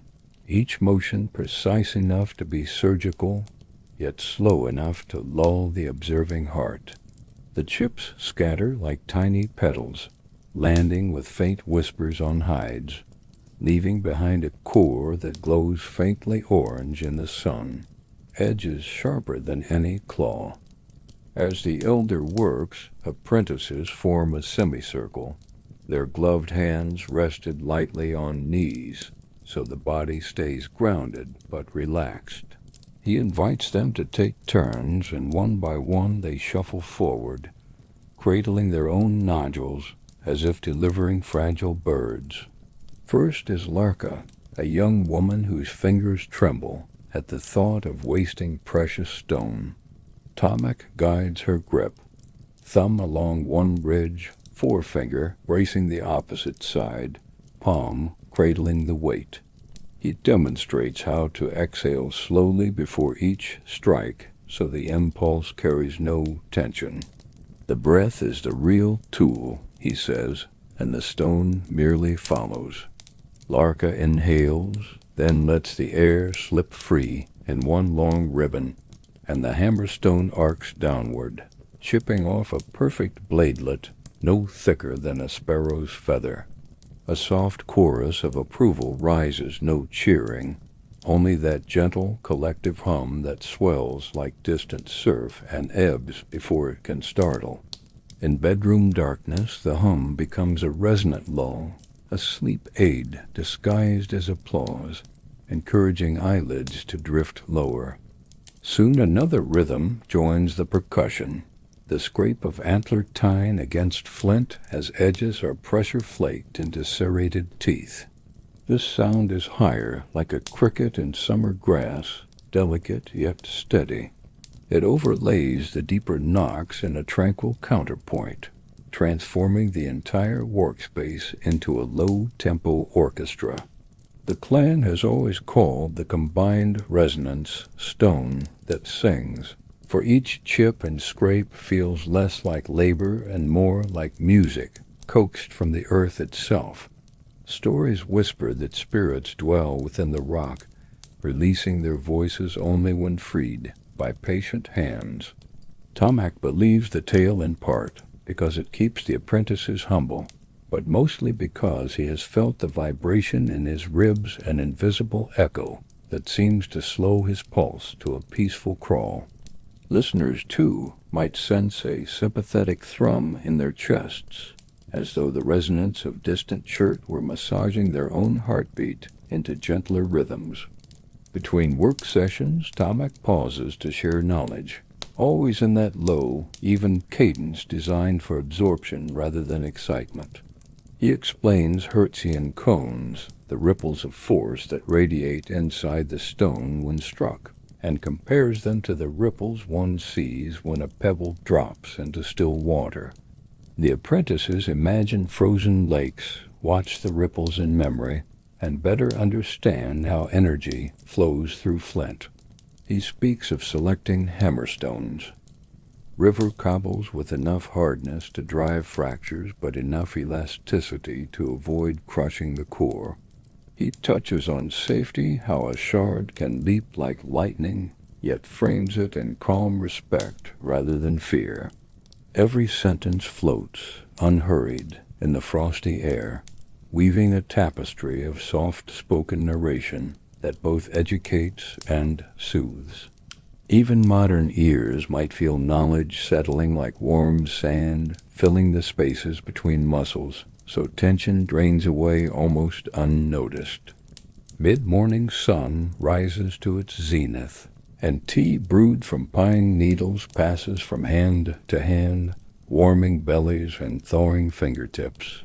The clan gathers near a hide spread with finished flakes, triangular points for hunting birds, elongated blades for butchery, burins for engraving ivory, scrapers to thin hides.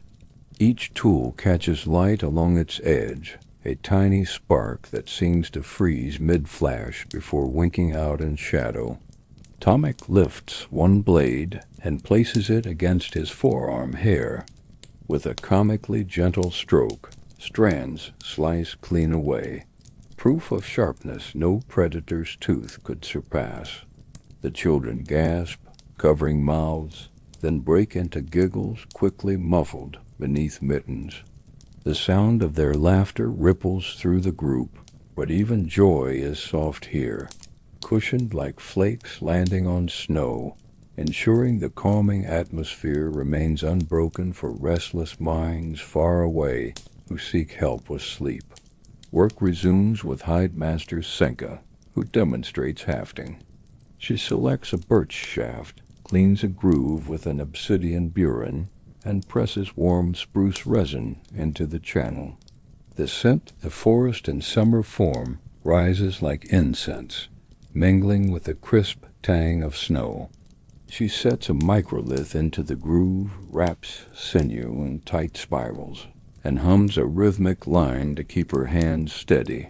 Low note, pause, higher note, pause.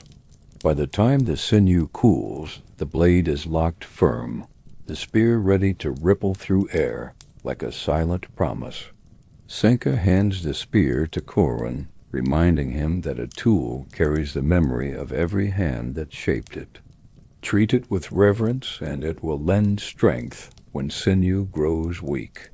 These quiet ethics, spoken softly, seep into every listener's subconscious, inviting reflection on personal tools, whether physical or emotional, and how mindful care can transform simple objects into guardians of peace. As midday light mellows toward afternoon, the clan turns to crafting ornaments. Shards too small for weapons become beads, drilled by twirling awls of bone. Larka strings them on braided gut, chanting an old verse that likens each bead to a heartbeat, each necklace to a river carrying stories to the sea. The song is repetitive, hypnotic.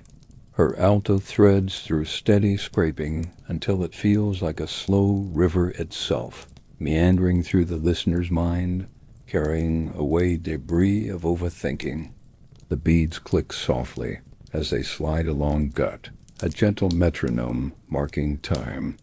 Even those outside the circle, modern souls reclining on sofas or tucked under duvets, might unconsciously match breathing to that click, letting inhale follow one bead, exhale the next, until inner chatter dissolves into rhythmic quiet. Later still, Tamak invites apprentices to hold completed cores up to the sunlight. They marvel at the subtle translucence, seeing the world through slivers of smoky crystal. He tells them that flint carries shadows of ancient oceans, that each fracture reveals a secret layer of Earth's memory. When we shape stone, we are reading those memories aloud, he says, and the earth sings back through the edges we craft. His words sink deep. Young faces glow with newfound reverence. The concept of the planet itself humming a lullaby through sharpened tools feels both grand and intimate, a cosmic bedtime story that blankets the mind in wonder. Listeners may picture holding a shard themselves, letting sunlight filter through it onto their palm, feeling both small and weightless in the vast dialogue between matter and mind. As the sun sinks toward the horizon, the workspace quiets. Tools are sorted, cores bundled in hide, chips brushed into neat piles, to be melted back into the snow. Tamak seats himself once more, taps the hammerstone a final time against a discarded flake, and listens to its faint, crisp note. He smiles, satisfied, and the apprentices echo the expression, understanding now why the process is called the stone that sings. Yara steps forward to close the day with a blessing of stillness, her voice a barely audible murmur. May the edges we've opened today carve paths of sustenance, not wounds. May every chip caught in the snow sparkle like guidance under moonlight. Her words float like feathers, settling on shoulders, drifting into ears of those near and far, dissolving into the soft twilight. Night falls quickly thereafter, drawing mauve curtains across the sky. Inside the domes, the new blades and scrapers lie warming by low fires, resin curing to a crystalline sheen. Outside, the stars appear one by one, each a pinprick in the velvet dark. The clan finishes supper in reflective quiet, their minds still thrumming with the day's stone-born melody. Slowly they slip beneath furs, breath sensing once again with distant drums of blood in ears. For those listening anywhere in the world, may the memory of ringing flint, the sigh of falling chips, and the gentle hum of voices in snow combine to cradle your thoughts. Let each resonance become a cushion beneath weary lids, each rhythm a gentle hand smoothing the brow, until at last you drift peacefully into dreams sculpted as tenderly as any blade coaxed from the heart of a singing stone. The dawn arrives in pewter silence, its cold light sliding over the mammoth hide that hangs like a great tawny sail from two forked spruce poles. Frost feathers the surface in delicate filigree, shimmering until each breath of wind scatters glints across the snow-packed ground. Today the clan will transform that raw skin into a supple mantle against winter's teeth, a ritual as essential as breath and performed with almost meditative grace. Before any blade is lifted, Elder Senka kneels, palm pressed to the hide, whispering thanks to the fallen giant whose flesh already fills bellies and whose sinew soon will bind spearheads. Her voice is low, lilting part prayer, part lullaby, and the hush that follows settles on every listener near and far, coaxing shoulders to drop and lungs to ease into a deeper, calmer rhythm. The first task is defleshing. Long, curved scrapers carved from caribou antler glide beneath Senka's practiced hands, peeling away the translucent membrane that clings to the inner hide. Scritch, scritch, sigh, each stroke precise yet unhurried. Apprentices mirror her pace, scraping in slow synchrony, so no sudden motion mars the mind's quiet. Ribbons of pale tissue fall in whisper-soft coils, collected in birch bark trays to be boiled later into glue. Senka reminds them that nothing is waste. Every filament contains warmth, every morsel of future use. Her words arrive like drifting snowflakes, gentle, evenly spaced, anchoring the moment in a tranquil cadence that those tucked under modern quilts may sense as a hush brushing the edges of their dreams. With flesh removed, the hide is stretched across a rectangular frame-smooth willow branches lashed with raw sinew that creaks faintly as tension climbs. Pegs made from split reindeer bone pierce the margin of skin at measured intervals, each tap delivered with a stone mallet cushioned by folded hide to muffle the blow. As the surface tightens, it becomes a drumhead, resonating with a low, muted hum whenever wind slips through. Senka invites everyone to pause and listen. Hear the skin, remember the heartbeat of the mammoth, she murmurs, and let that distant rhythm slow your own. The hide's subtle vibration seems to pass through gloves, sleeves, ribs, until even distant listeners feel a faint, consoling throb beneath their sternum ancient percussion, guiding modern pulses toward rest. Next comes the brain tanning a communion of chemistry and care. A steaming pouch of mashed mammoth brain, blended with warm water into a creamy emulsion, is tenderly massaged into the hide. The clan's youngest press fingertips into the mixture, marveling at its silky warmth, then spread it in broad, deliberate circles. Fatty molecules penetrate fibers, promising pliancy where stiffness once ruled. Over and over palms glide, coaxing the elixir deep, until the hide gleams with a subtle amber sheen. The motion is hypnotic circular, constant, slow, creating a visual mantra that needs no words, only the hush of palms on skin, the occasional soft inhale of resin-scented air, and the steady drift of time smoothing rawhide into velvet. To set the oils, the frame is propped beside a low, smoky fire of punky spruce and green willow. Sweet resin and moist bark send oily curls of smoke that waft through the pores like invisible threads, weaving suppleness into every strand. Clan members take turns fanning the smolder with goose-wing feathers, each stroke measured. 1, 2, rest 1, 2, rest. Sparks drift upward in languid arcs, their glow mirrored in half-lidded eyes. Yara, the storyteller, begins a quiet chant, no more than a breath-bound hum about smoke carrying prayers skyward and returning as softness in the hide. Her voice hovers just above the crackle, entwining with the feathered fanning until sound, scent, and motion meld into a single lulling lullaby. While the hide smokes, Senka gathers sinew from yesterday's butchering, gleaming strands stripped from the mammoth's heavy-legged tendons. She demonstrates how to split each ribbon with a thumb nail, twist gently to separate fibers, then roll them against a thigh to form cords finer than human hair, yet strong enough to hold bone to stone. "Listen," she says, tugging a finished thread. It sings a high, taut note proof of its resilience. Apprentices echo the action, and the air fills with faint, crystalline twangs, like distant icicles clinking in a slow winter breeze. For anyone listening in the hush of a bedroom, those tiny notes become an fine shimmer, easing the mind toward that delicate edge where wakefulness dissolves into drifting thought.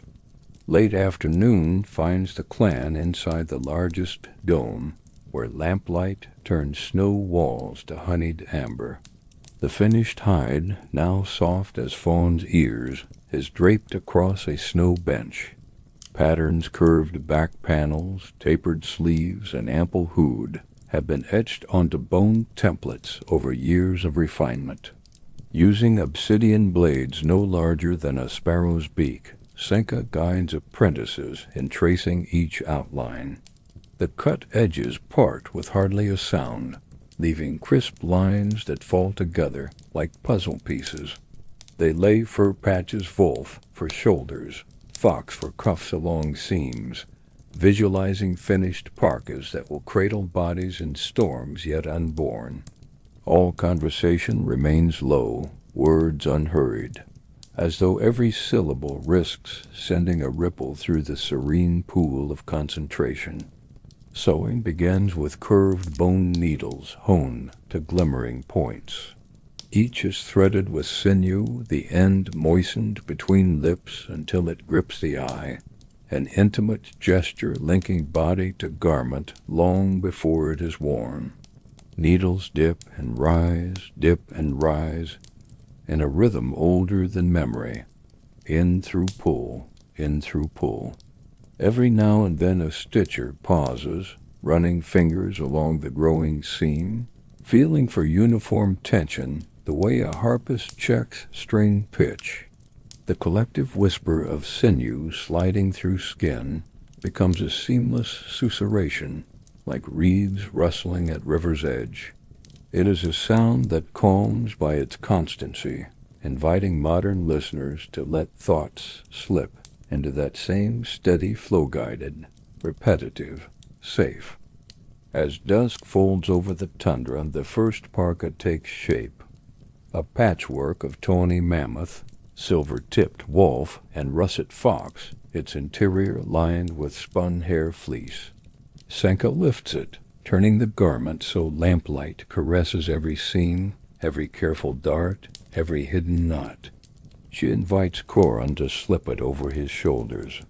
It envelops him wholly, a mobile shelter warm enough to turn wind into whisper.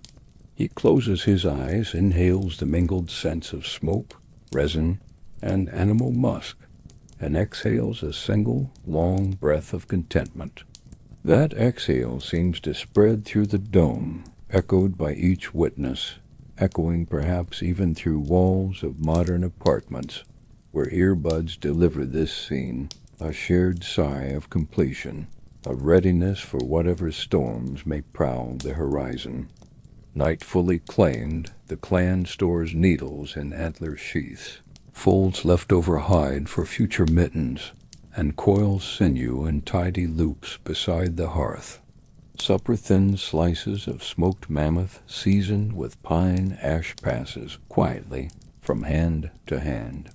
Yara offers a final story of skins turned into sails on imagined rivers of ice, of stitches summoning roots through blizzards by the memory of touch.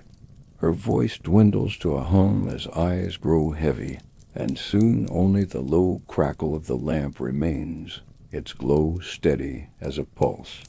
Somewhere outside, a lone owl hoots once, twice, then stills, as if honoring the silence inside. Let that hush wash over you now, the faint after-scent of resin smoldering, the gentle weight of fur settling, the soft, rhythmic ghost of sinew stitches echoing in your ears. Allow each breath to slip as smoothly as a needle through pliant hide, weaving calm across the tapestry of your thoughts until the mind lies warm, wrapped, and deeply at rest beneath the tender handiwork of skin, sinew, and stitch. The sun has not yet cleared the ragged horizon when the clan begins its silent pilgrimage, boots crunching in slow cadence toward the distant glacial wall that dominates every dawn like a frozen citadel. Even at this hour the air is bright, saturated with the pale lilac of morning twilight, and their breath rises as pearlescent mist that swirls briefly before melding into the great crisp hush. Ahead lies the glacier, an immense flow of ancient snow compressed into sapphire blue stone, a petrified river that nevertheless moves, inch by deliberate inch, shaping the land as surely as time shapes memory. Elder Iluka leads the column, her spear used less for hunting today than for probing the crust for hidden fissures. Behind her the apprentices walk 2 by 2, shoulders nearly brushing, absorbing the solemnity of the journey. Their voices remain sealed. Only the rhythmic crunch beneath their soles marks the passing moments, a soft percussive mantra that invites modern listeners to settle, inhale deeply, and let the steady beat coax racing thoughts into slower, calmer alignment. Close now, the glacier's face looms like a colossal cathedral wall, striated with bands of purest aqua where centuries-old snow has been pressed to near translucence. Veins of jet-black volcanic dust streak vertically down its flanks, annual testaments to distant eruptions, each layer a frozen diary entry. Tiny runnels trickle from higher shelves, the water so cold it seems reluctant to rejoin the liquid world. As the clan pauses at the base, a subdued crack echoes overhead, followed by the shimmer of crystal shards sliding down an unseen crevasse. The glacier's soft-spoken greeting, at once warning and welcome. Children tilt their heads, wide-eyed, transfixed by the rumble that vibrates faintly through their boots. Yara, ever the interpreter of nature's whispers, describes the sound as the earth stretching in its sleep. Her voice remains low, deliberate, each syllable cushioned, guiding far-flung listeners to imagine that suboral hum rising through the soles of their own feet, grounding anxiety in ancient rhythm. Preparation for entry into the ice cave begins with ritual caution. Torches are trimmed to thumb-length flames, so the heat will not fracture fragile ceilings, and each bearer wraps the wooden shaft with rawhide to muffle accidental knocks. Iluka chooses 2 scouts, Corin and Larka, to lead, their eyesight sharp, their footfall light. She ties a braided sinew line around Corin's waist, the opposite end looped to her own belt, creating a living tether that pulses gently with shared heartbeat. The clan sings no songs here. Instead, they synchronize breaths 4 counts in, 4 counts out, turning respiration into quiet choreography. Torchlight flickers across the entrance arch, a cobalt mouth fringed with dangling icicle teeth. At Iluka's signal, they step inside, and even the feeblest modern microphone would register the sudden hush, a velvet silence that seems to absorb every echo. Those listening in darkened rooms may feel the same hush descending, a persuasive invitation for lungs to slow, eyelids to soften, and thoughts to still. Inside, the cave widens into a vaulted corridor where walls undulate like frozen waves captured mid-crash. Lamps reveal trapped air bubbles, suspended galaxies of pale stars, each a pocket of bygone atmosphere whispering stories of mammoth migrations and verdant valleys long turned to tundra. Meltwater grooves curl along the floor, polished smooth as river glass, guiding footsteps like natural railings toward deeper chambers. Corin extends a gloved hand, brushing the icy wall. Frost feathers bloom briefly before sublimating into nothing, leaving the surface pristine. Iluka reminds him soft-spoken, maternal, that even touch is a kind of language, and the glacier, though ancient, feels these conversations in slow, imperceptible shivers. Modern ears can almost hear that whisper, an invocation to tread gently through their own thoughts, leaving no careless gouges upon the mind's delicate terrain. Further in, a blue-lit grotto reveals colossal columns of ice translucent as moonstone, descending from ceiling to floor like organ pipes in a silent chapel. Here the clan halts, transfixed, and Yara lifts her voice in an echo-soft chant pitched to the cave's resonant frequency. The tone lingers, slides, settles, amplified by glossy walls, until it seems to emanate from the ice itself. The apprentices join, layering harmonics that rumble low, then flutter high, weaving a choral hush that vibrates bones without jarring nerves. For remote listeners, that imagined resonance can bloom behind closed eyelids, gentle, immersive, as though one were breathing inside a crystal bell. The song serves purpose beyond beauty. It gauges structural stability. Fractures will scatter sound, but here the note returns whole, reassuring, coaxing even anxious hearts toward tranquil certainty. Work begins in earnest yet remains unhurried. From leather pouches the clan withdraws chisels of sharpened caribou antler, using them to shave wafer-thin sheets of glacier ice, each slice set aside in insulated packs. These sheets, once melted, will yield mineral-rich water, believed to strengthen lungs and purify blood. Every stroke is measured, synchronized with breath, producing a soft hiss akin to parchment being cut.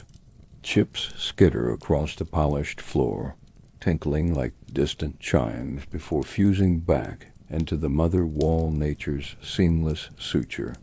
Throughout, Iluka murmurs geological lore, how pressure metamorphoses snowflake lattice into fern, then into glacial blue, how bubbles compress until they record atmospheric tailies, how the entire frozen river creeps forward, dragging boulders the size of huts, like grains of sand in a celestial hourglass.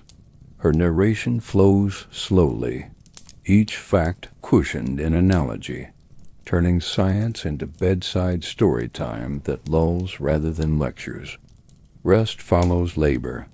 Torches are doused and placed upright, their coals a dim constellation on the cave floor. In semi-darkness, the clan sits against ice ledges smoothed by prior harvests, chewing dried mammoth laced with pine dust, letting silence ripple around them like cool water. A faint drip echoes from afar, stalactite tears falling into unseen pools, counting seconds in glacial tempo. Corin closes his eyes, synchronizing pulse with drip. Soon his shoulders slacken, jaw unclenches, and breath flows like molten amber. Outside the cave, storms may roam the horizon, but within, serenity pools so deep even far distant listeners can dip toes into its mirrored calm, feeling anxious ripples flatten into glass. Departure is equally mindful. Torches relight, tether rope rewound, every flake of debris brushed from the floor, to honor the cave's silence. At the threshold, Iluka pauses, hand on cold arch, whispering a final thank you. Her exhale rises as thin mist, spiraling upward, until it kisses the icy ceiling and disappears. When they emerge into late afternoon light, the glacier's face glows rose and gold, reflecting a sun already angling toward rest. Homeward footprints overlay outbound tracks, doubling warmth, having mystery. Children awaiting their return spot the line of figures and release staccato whoops that ride the wind, but even celebration arrives muted, respectful of the quiet cargo carried in satchels, slabs of ancient purity, and the memory of resonant stillness. That evening, inside lamp-lit domes, meltwater trickles into wooden bowls, tasting of stone and sky and time. Elders sip first, eyes closing as cold richness flows down throats, then offer bowls to youngest hands. Yara's final words drift like snow. Drink the river of ice and remember, even the hardest hearts travel, bend, and shape the world in secret slow dances. Her tone hovers, then settles onto every fur-wrapped sleeper and across every unseen listener. An auditory blanket woven from chilled water, blue light, and patient geology. Allow the echo of dripping caverns and hushed footfalls to seep into your own breath. Let thoughts glide like slow rivers beneath a crystal crust, until consciousness itself becomes a tranquil field of blue-white silence. Rest now, cradled by the ageless murmur of the river of ice. A pale dawn spreads over the tundra like powdered gold, and within its hush the clan readies for the longest march of the season, a crossing of the wide frozen strait they call the White Bridge. The great mammoth sledge stands loaded and lashed, bundles of smoked meat, rolls of fur bedding, polished stone blades, and the newly cured parkas, whose skins still whisper of resin and smoke. Elder Iluka kneels beside the lead harness, pressing her brow to the snow in silent appeal to the spirits of ice, then rises and threads braided sinew through bone loops, knotting each hitch with deliberation that slows every observer's pulse. No one speaks above a murmur, only the sighs of snowshoes settling, the flutter of hareskin mitts brushing frost from lashings, and the creak of rawhide bindings give voice to the morning. Far across the ice sheet, a glacier blushes rose in newborn light, its face gleaming like a promise. For those listening beyond time and distance, the measured hush carries forward inviting shoulders to soften, jaws to unclamp, and minds to quiet in gentle anticipation. With a soft grunt, the strongest hunters lean into the sledge traces, boots crunching in unison as runners slide free of their overnight frost lock. Each synchronized step is deliberate, a living metronome. Push, glide, breathe, push, glide, breathe. At their flanks, children stride inside adult tracks, turning the path into a single flowing ribbon across blue-white glass. The surface groans a basso profundo vibration yet holds firm, its lattice of season-long freeze thick enough to cradle mammoth-sized loads. Still, Iluka's spear tests ahead of every stride, probing for treacherous, slush pockets hidden beneath drifted powder. She listens not merely with ears, but with the bones of her forearm, reading the spear's trembling feedback like a whispered code.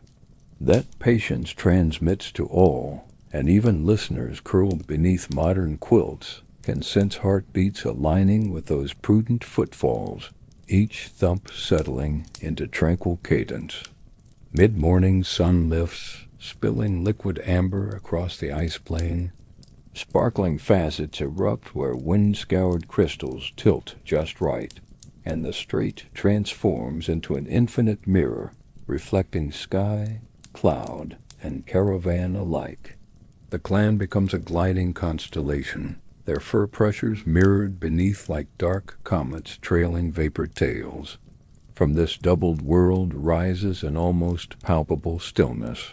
No tree rustle, no river murmur, only the faint hiss of fine snow swirling over leather saws. Yara softly recounts the legend that the white bridge forms when sky spirits lower their silver loom to mend the world's fabric, and human travelers may borrow a thread of that serenity if they move with respect. Her voice melts into air, leaving behind an afterglow of wonder that envelops each listener in gentle awe and inner warmth that counterbalances the vast crystalline cold. As distance grows, camp's familiar smoke plume dwindles to a smudge, and the horizon fills with nothing but white upon blue. Yet subtle signs guide them. A seam of darker snow denoting a current-carved ridge. Clusters of wind-packed sastrugi, whose rippled flanks point like compass needles toward the far shore. Iluka explains these cues in calm, low tones, turning cartography into bedtime story. Apprentices repeat her observations under their breath Shadow Ridge, North Flow Channel, embedding knowledge through mantric refrain. That whispered litany drifts toward modern ears as a tranquil chant, each phrase a lull in the volley of daily noise, each repetition a gentle tug drawing thought streams into quieter channels. By midday, the clan halts beside a frost-mounted hummock to feast on thin shards of ice-dried char and berries preserved in congealed fat. They sit in a tight oval, backs to wind, sharing warmth beneath interlinked cloaks. Conversation hums in soft pulses. A child marvels at the way footsteps echo through layered ice. Eye Hunter notes a distant snowy owl's silhouette banking over the strait. Senka examines a hairline crack spidering near the resting runners, reads its width, and deems it harmless. All talk rises no louder than snow dust skitter, maintaining the fragile hush that holds anxious hearts at bay. Listeners far away may sense jaws unclench further, breath deepen mirroring that shared calm as if seated within the circle. When they move again, weather begins to shift. A high veil of cirrus sweeps overhead like ghostly oars, heralding stronger wind. In response, the caravan tightens formation. Children slide behind the sledge windbreak, and adults shorten strides to keep pace symmetrical, minimizing sheer stress on the ice lid below. Snow now drifts sideways in fine needles that hiss along parka hoods, yet every footfall remains measured. Push, glide, breathe. Corin, walking rear guard, watches their route vanish behind swirling white, yet the line ahead remains clear, traced by Iluka's unwavering spear path. For a moment the world reduces to two colors, pale sky and paler ground, and two beats foot crunch and heart thrum. In that minimalism, both traveler and distant listener find unexpected peace. The clutter of mind scoured away like loose snow blown off a frozen lake. Late afternoon reveals the first low hum of breaking fast ice, a distant, resonant moan that glides beneath their feet like whale song. The clan halts, listening. Iluka kneels, lays one ear to the surface, and smiles. The moan is deep, unfractured, a natural settling rather than a split. Still, she orders a stagger-step march to disperse weight and packs her cinched tighter to keep load centered. Caution becomes meditation. Each traveler counts 5 heartbeats, steps sideways a pace, then forward, weaving a gentle zigzag invisible to predators above but clear to the ice below. That slow sway feels almost dance-like, and those following the story may feel their thoughts sway to left, right, center rocked toward tranquil equilibrium. The disk of the sun dips, gilding the rim of a far snow ridge a soft rose gold.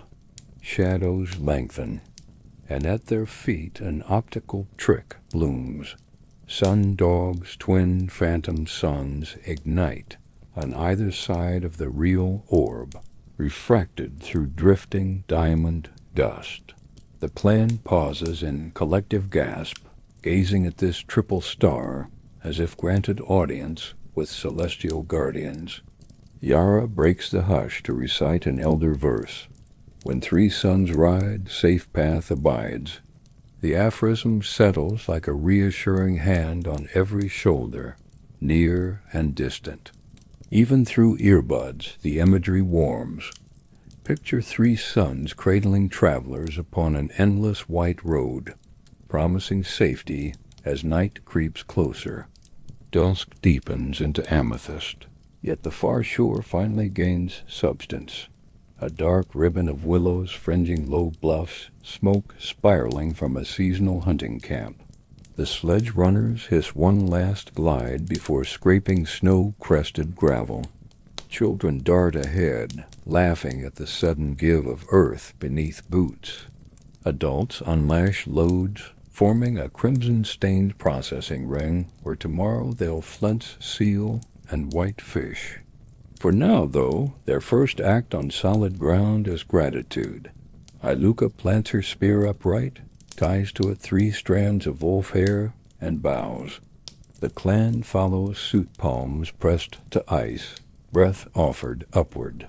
In that shared stillness, wind subsides, and the strait behind them shimmers in moonrise sheen, an alabaster bridge fading into night.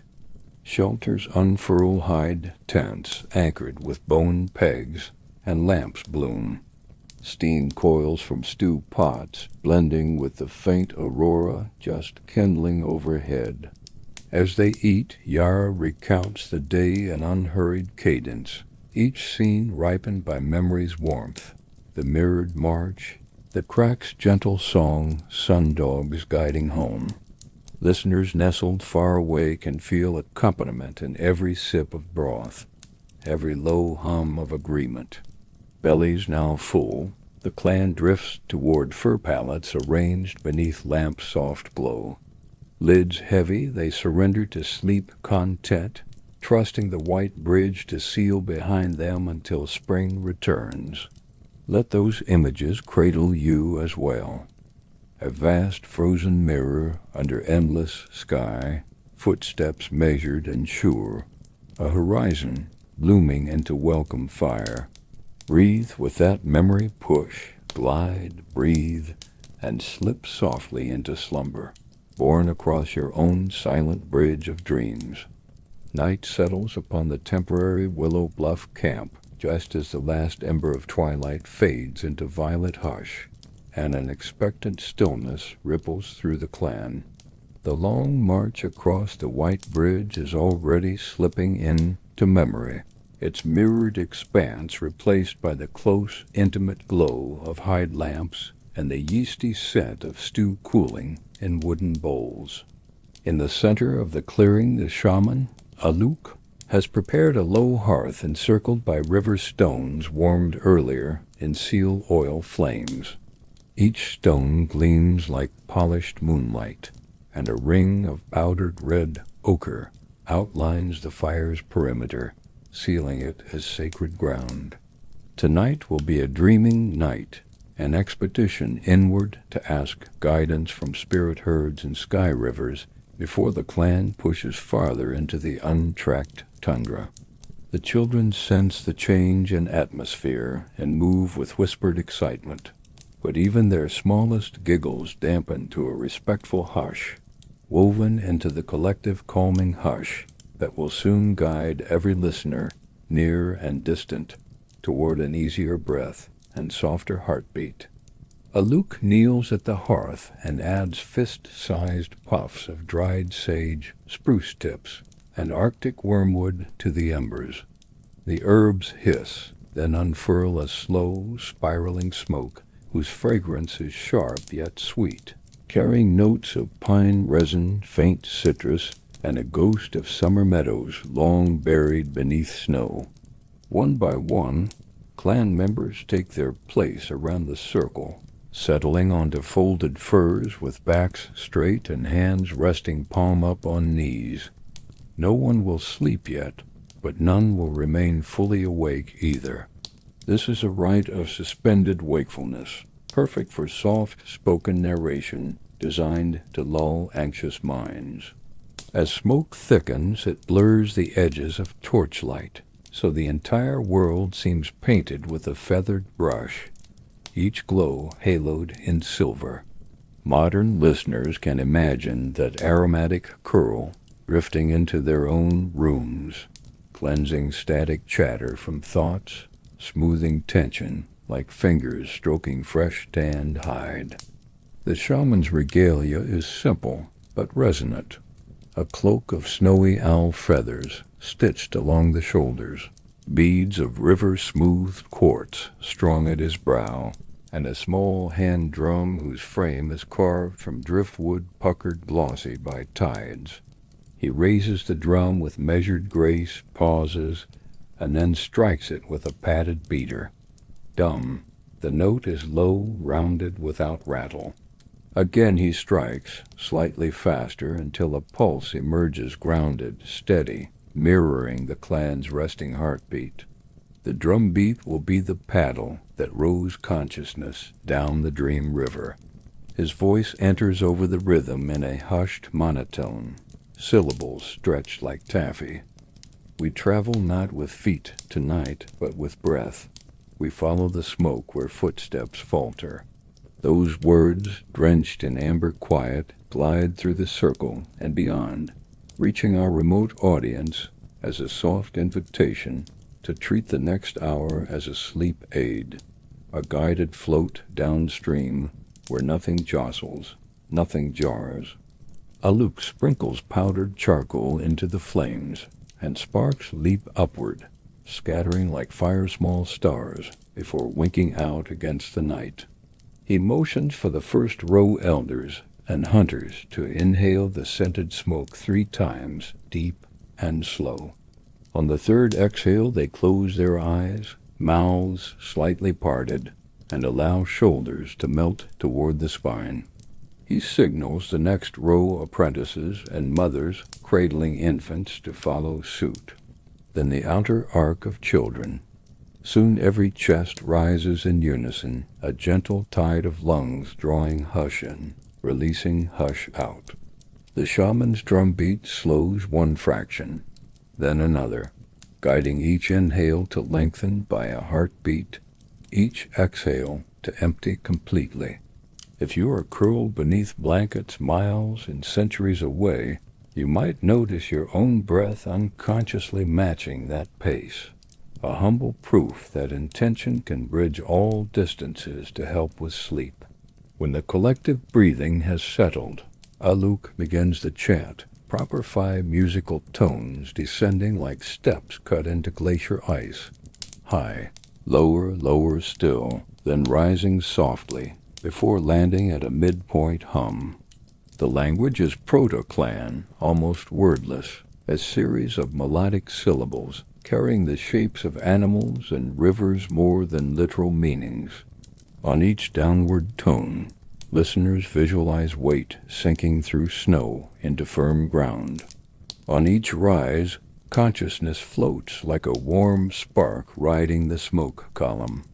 Within minutes, the physical world slips to a blurred edge. The drum continues its dum-dum, but now the space between beats stretches into dream corridors where mammoths stride in silence, and every beat lands like a distant footfall on packed white. Aluk's voice shifts from chant to whispered story. He describes stepping onto a silver river that flows above the clouds. Along its glassy surface swim luminous fish whose scales refract aurora colors green, violet indigo casting soft stripes across the traveler's closed eyelids. A spirit mammoth waits on the far bank, its fur swirling with stardust. It lowers its trunk, and each listener clan or distant climbs upon its broad back. The mammoth crosses the sky river with strides so smooth that not a ripple mars the surface. Beneath, constellations drift like schools of sleeping salmon, and above, a crescent moon hangs as quiet guardian. The imagery is spoken slowly, each claw's breathing space around itself, ensuring even an over-busy modern mind can settle into the ride an aerial lullaby where gravity loosens its grip. Halfway across, the river bends, and in its curl appears a cavemouth of liquid light. The mammoth enters, and walls shimmer with ancient hunts painted in glowing ochre. Aluk narrates, "These are roads walked by before us. These are maps made of memory." He invites each dreamer to place a hand on the wall and feel warmth radiating from the painted lines, a tactile memory older than any single life.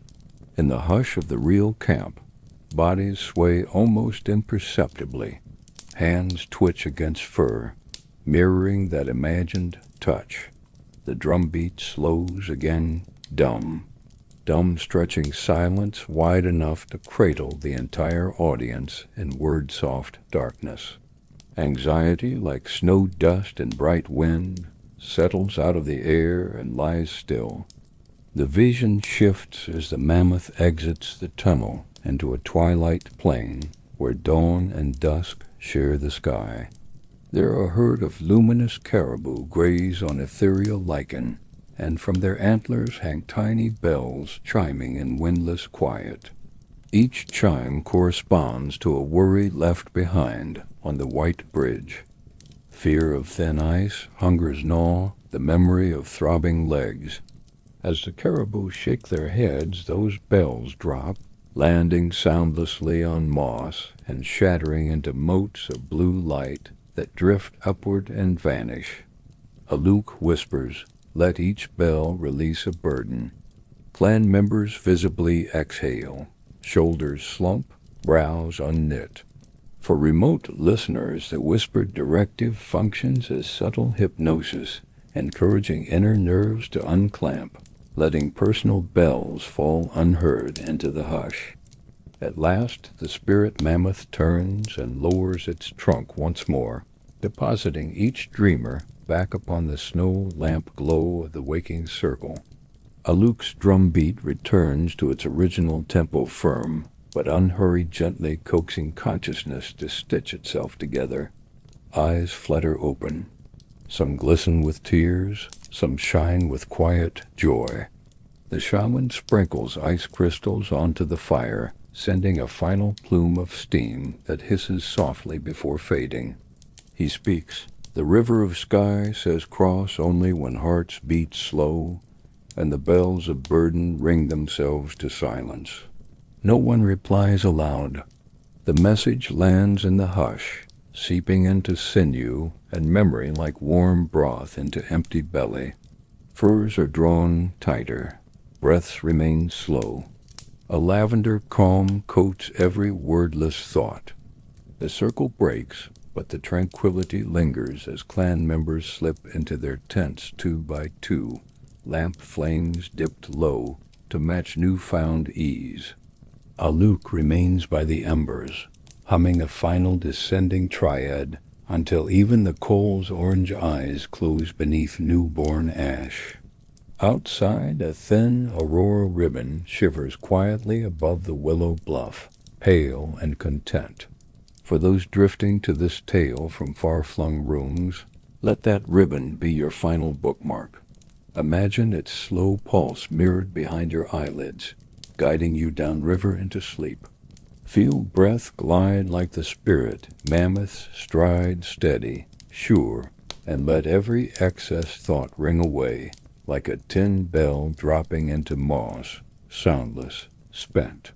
Now sink, soft-spoken traveler, into the hush of shaman's dream, carrying only warmth, calm, and the silver trace of a sky river that forever flows in peaceful dark.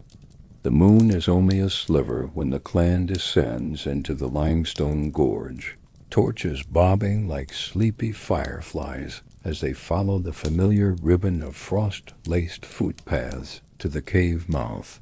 A hush wraps around them that is deeper than ordinary quiet. Even the wind seems to tiptoe, as though aware that tonight the stone walls will drink stories written in ember glow and ochre. At the entrance, elders Cinca lays a spruce bough bundle as an offering, whispering thanks for shelter and inspiration. Her words drift over the group in a soft-spoken shimmer, a calming benediction that threads itself into every heartbeat and invites far-flung listeners to breathe slower, softer, ready for gentle narration beneath the earth.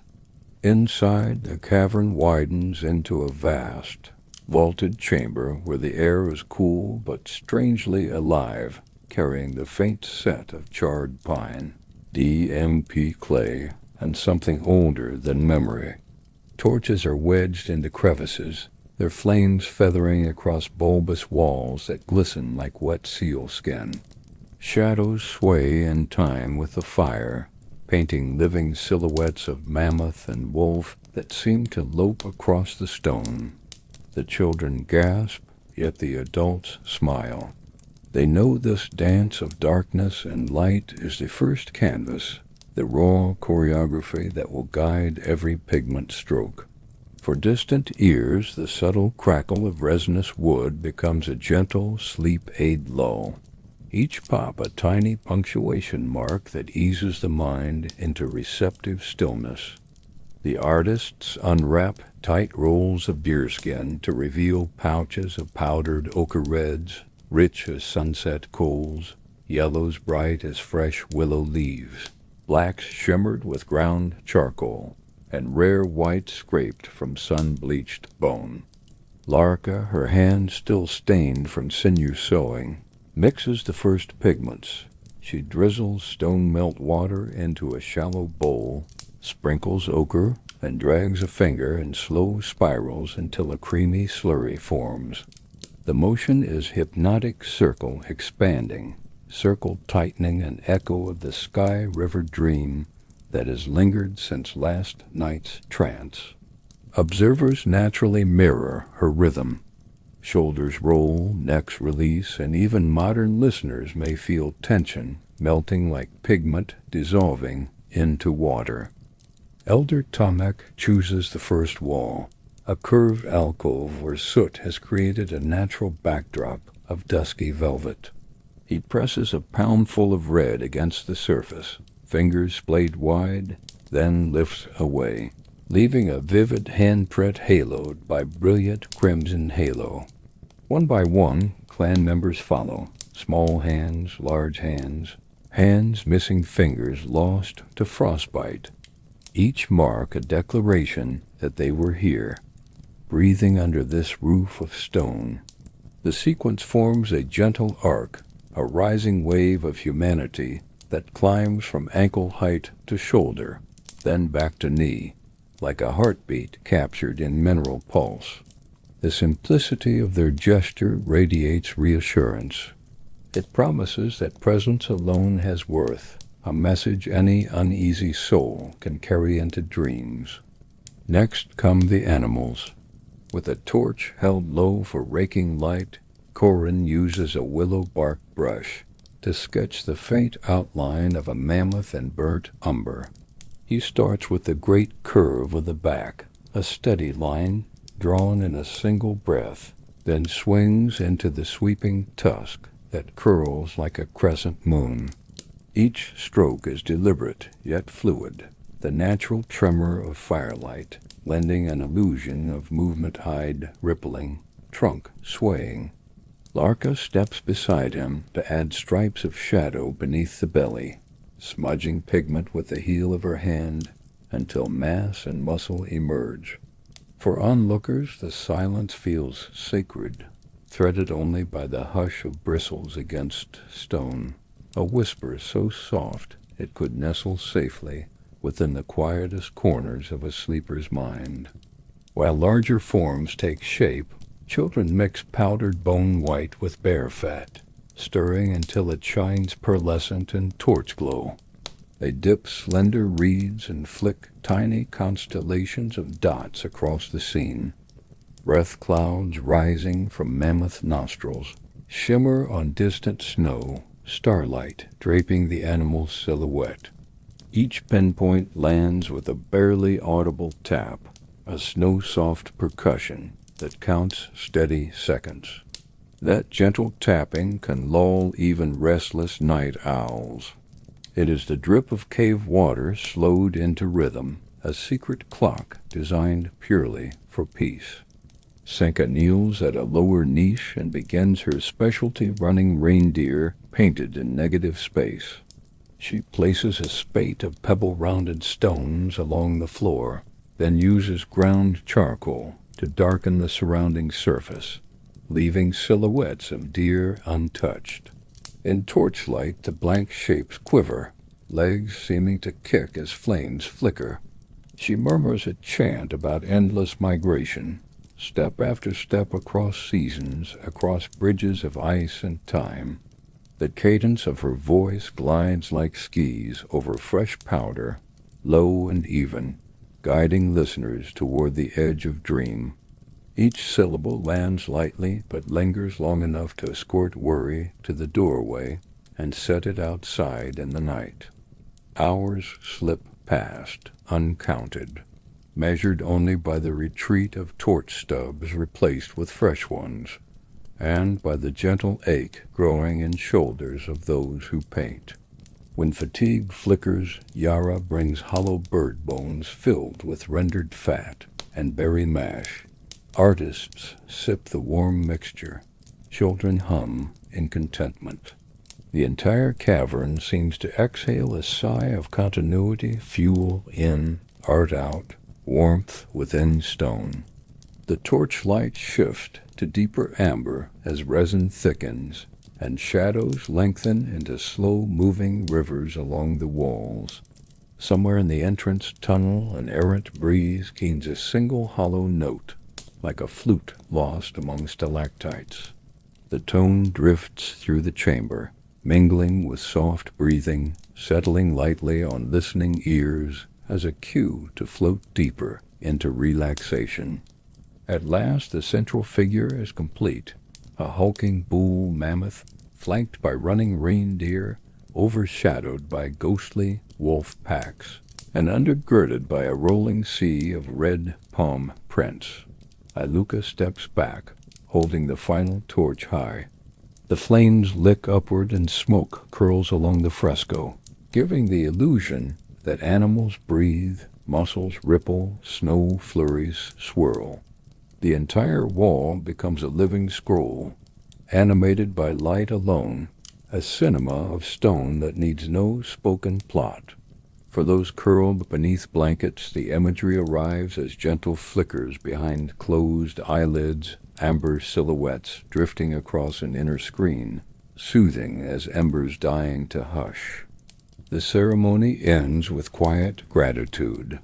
Each participant presses two fingertips, one dipped in red, the other in white, against their own lips, then lightly kisses the wall beneath the mammoth's heart.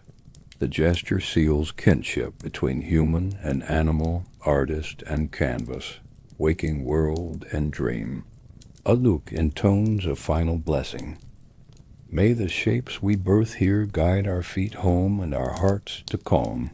His voice echoes once, soft and round, then dissolves into the steady murmur of torches. Brushes are washed in bowl water that now swirls crimson and gold. Pigments are repouched. Stones are returned to pockets. Yet the hush remains vast and satisfied, like a deep lake untouched by wind. Outside the air has cooled, and stars scatter bright beyond tree silhouettes. The clan makes its way back to camp, footfalls muffled in new snow. Behind them, the painted beasts settle into sleep, their colors glimmering faintly where fire's memory lingers. Within the domes, lamps are dimmed low, and the scent of wormwood smoke still clings to hair and fur, weaving seamlessly with dreams. And for you, drifting listener, let these gentle palettes of firelight coat your thoughts in warm pigment. Reds of slow heartbeats, whites of open stillness, blacks of velvet night. Breathe steady. Let torch shadows dance a final time across your mind's wall, then fade into perfect, luminous quiet, leaving you cradled by the softest edges of sleep. Morning breaks with a tender hush, sunlight kissing the willow-fringed bluff through veils of fine snow, and the clan stirs beneath thick furs to the slow beat of a skin drum, calling them to gather. The day's labor is gentler than yesterday's pigment rites. It is a celebration of kin, arriving from a sister band 2 valleys away, souls who share language, lore, and long-braided bloodlines but have not laid eyes on one another since high summer. Adults move with unhurried purpose, brushing frost from cloak hems, combing shaggy wolf fur collars until they gleam, while children dart about collecting frost-laced spruce oils to scent the meeting ground. Even the wind seems softened, as if it, too, wishes to witness reunion. For distant listeners, the scene unfolds like warm breath on a cold pane, slowly, quietly easing shoulders down, coaxing restless thoughts into the pace of ritual. A path is cleared beside the icy river's bend, its surface packed firm by boots and snowshoes to form a crescent gathering ring. Elder Senka sprinkles crushed juniper along the curve. The needles crackle underfoot, releasing a resinous perfume that anchors the air in calm. At the ring's center she sets a low fire, feeding it pick-prepared twigs, so flames remain no higher than a cupped hand. Around this ember heart, the clan arranges gifts. Double-handled cups carved from mammoth ivory, bracelets braided of sinew tinted with berry dye, and tiny figures of aurora stone polished to mirror brightness. Each object rests on a square of hareskin, fur side up, so the giver's warmth lingers. The hush of placement soft scuffs, faint clinks, a single breath when something almost topples, floats outward like concentric ripples, inviting modern ears to float too on its serene cadence. Soon distant silhouettes appear beyond the willow's narrow forms moving in pairs, their travel cloaks dyed with rare lichen green. Low whistles signal intent, and Iluka responds with an answering trill. Safe welcome we are here. As the visitors weave through frost-silvered trunks, faces break into slow, wholehearted smiles, yet voices stay mellow, respecting winter's quiet. Forearms touch in greeting, cheekbones lean close, but do not clang in hurried embrace. Children from both bands cluster wide-eyed, studying one another's fur-trim patterns and giggling in shy bursts that rise and fade like sparks.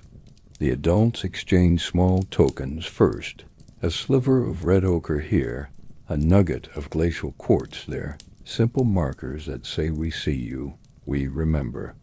This deliberate pacing acts as a lullaby for the moment, damping any storm of excitement into a rhythm safe for restful minds.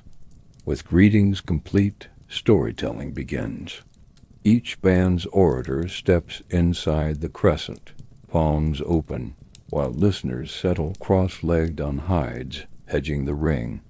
The visiting narrator recounts how a summer flash flood carved a new fish trap channel. Our clan's Yara answers with news of the white bridge and the sun-dog omen.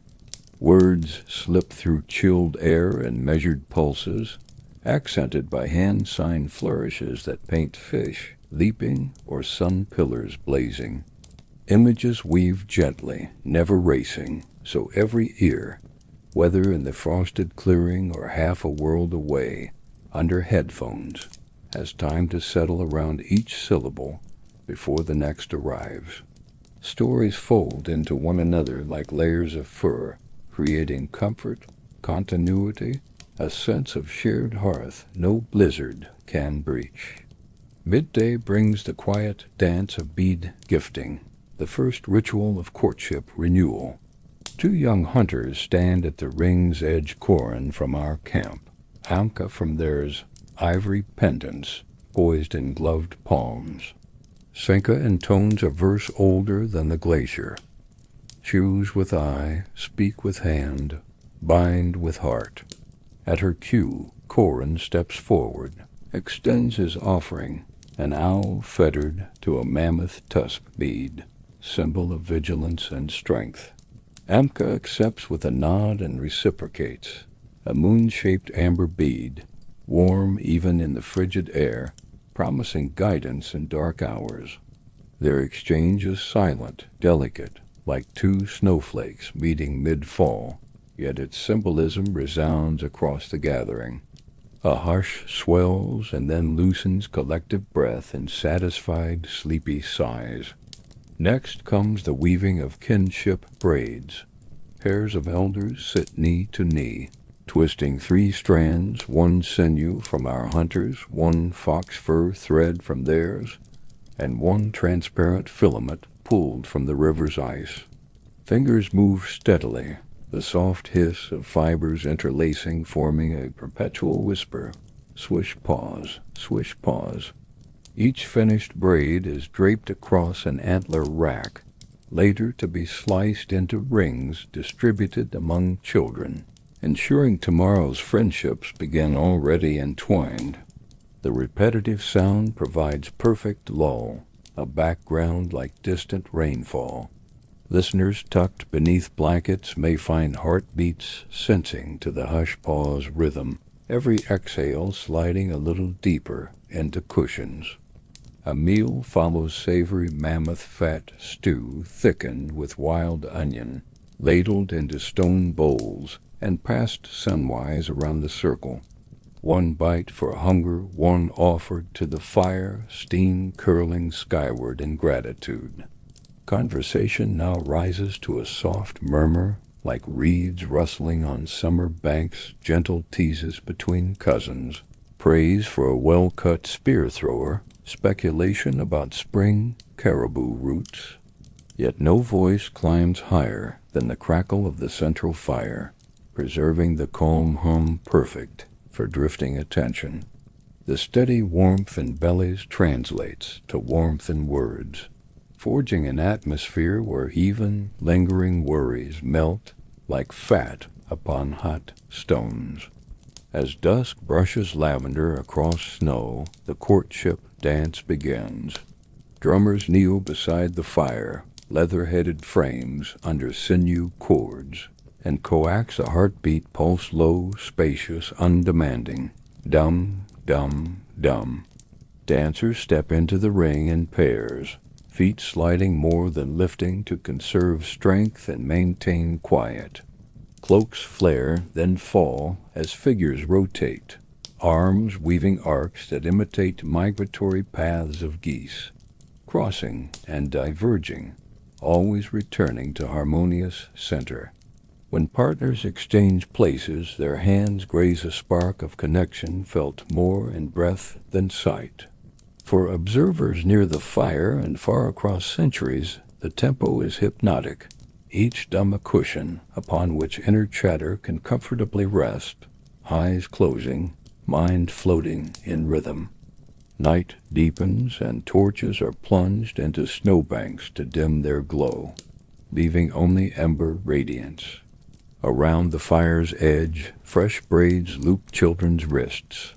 Young pairs share the weight of fur mantles. Elders recline against sledge packs, eyelids fluttering. Yara concludes with a hush-voiced blessing. Let bonds stitched here hold fast as sinew and frost, Let hearts beat slow as winter fires. Let sleep find every wanderer true. Her words drift like feather-down ash, settling across shoulders, drifting into ears beyond ice and age. Even the river's slow murmur dims, as if water pauses to listen, then bears the blessing downstream to wider silence. One by one, furs are unfurled beside banked coals. The drum's pulse fades into memory. The last spark is tucked beneath snow for safety.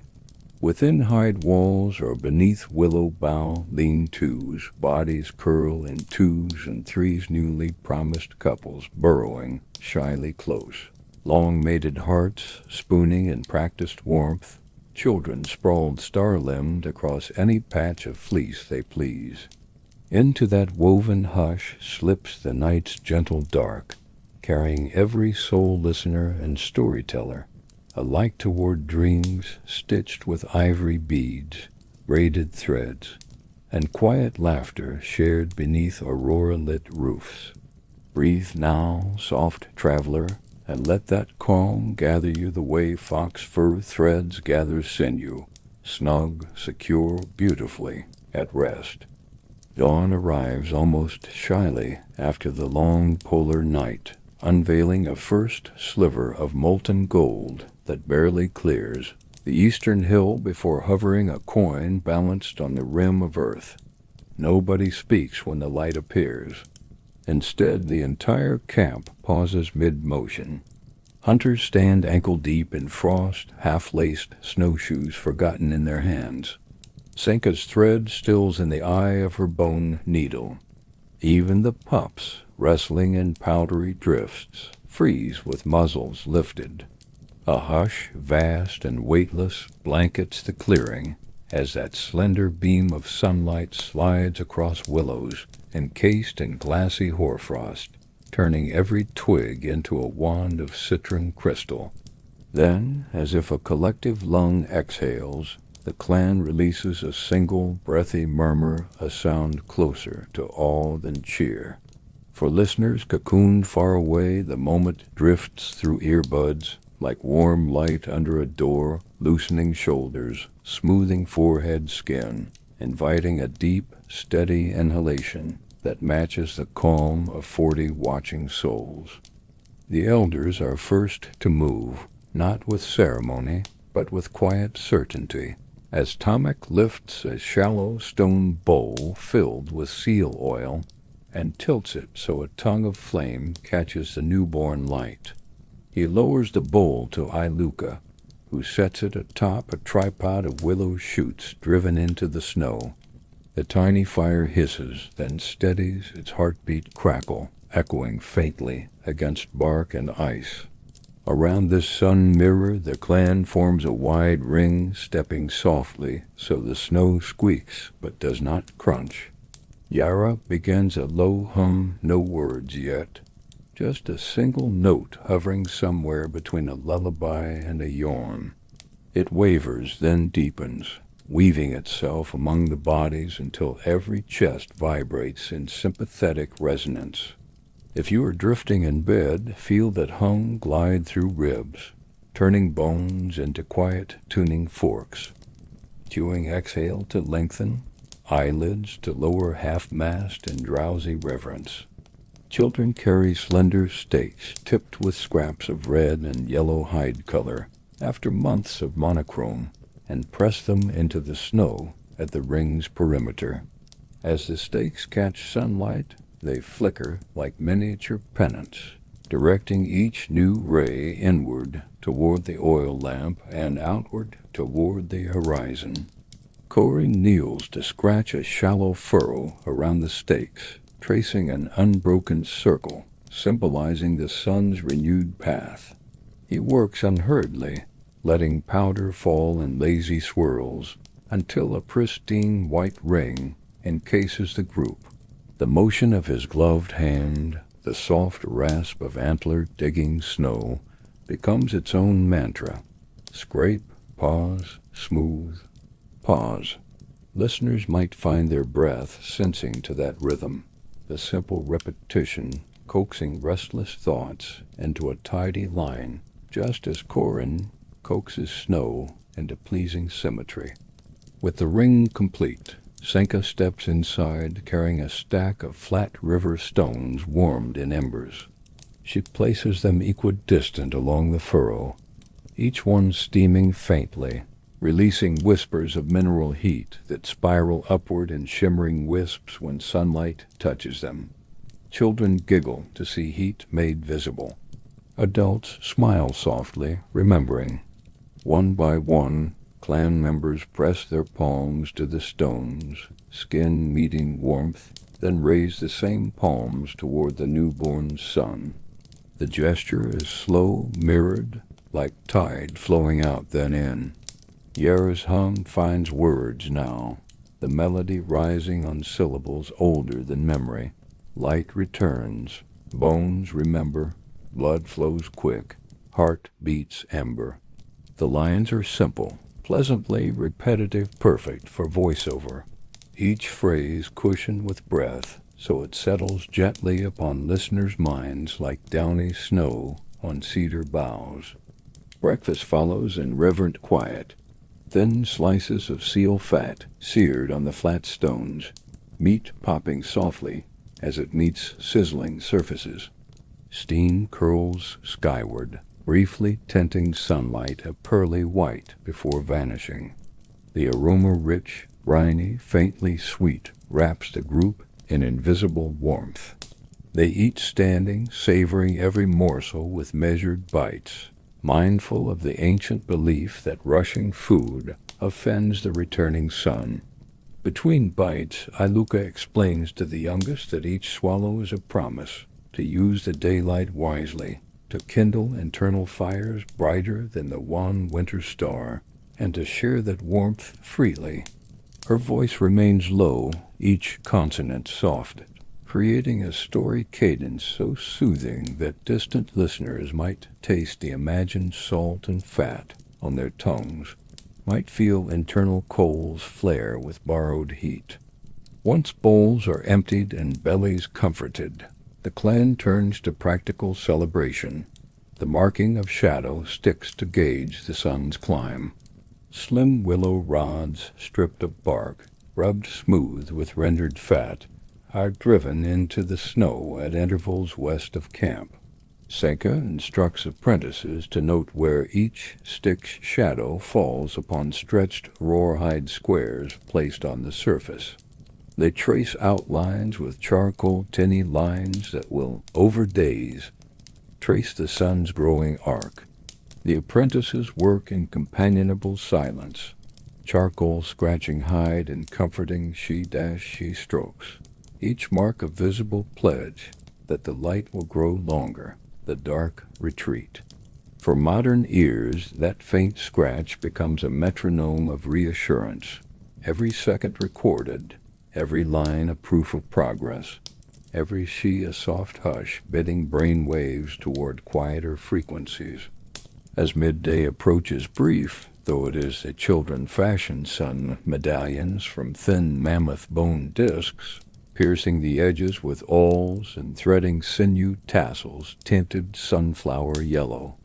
They parade in slow arcs around the fire, spinning the medallions so they catch flashes of light, sending tiny spotlights across snow walls and fir hoods.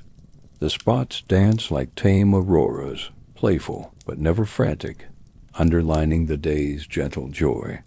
Yara narrates their path with a soft chant, each phrase ending in a hush, light in circle, circle in heart, warmth on cheek, cheek on smile. The repetition acts like rocking, each cycle nudging listeners nearer to the boundary of wakefulness, hearts light but heavy-lidded.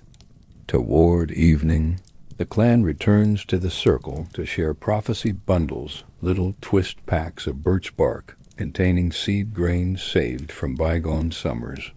Iluka cuts a slit in the snow within the sun ring, tucks the bundles into the cold earth, despite knowing nothing will sprout until spring thaw. Planting now is symbolic, a whisper to the returning sun that its work will be met halfway. She covers the slit, pats it smooth, then breathes across her mittened knuckles, one warm gust against winter's chill. Around her, everyone mirrors the motion, breath clouds hanging momentarily before dissolving into gloaming. For the listening dreamer, that communal exhale becomes contagious. Lungs fill, release, warmth blossoms across sternum, and eyelids drift lower under the weight of gentle ceremony. As the sun slides back behind hills, its journey short, but momentous. The oil lamp in the ring is extinguished, and blue twilight settles. Yet the glow lingers inside each observer, reflected in relaxed smiles and shoulders no longer hunched against perpetual night. They drift to huts or tents as torches are doused, carrying the day's gentle promise inside them.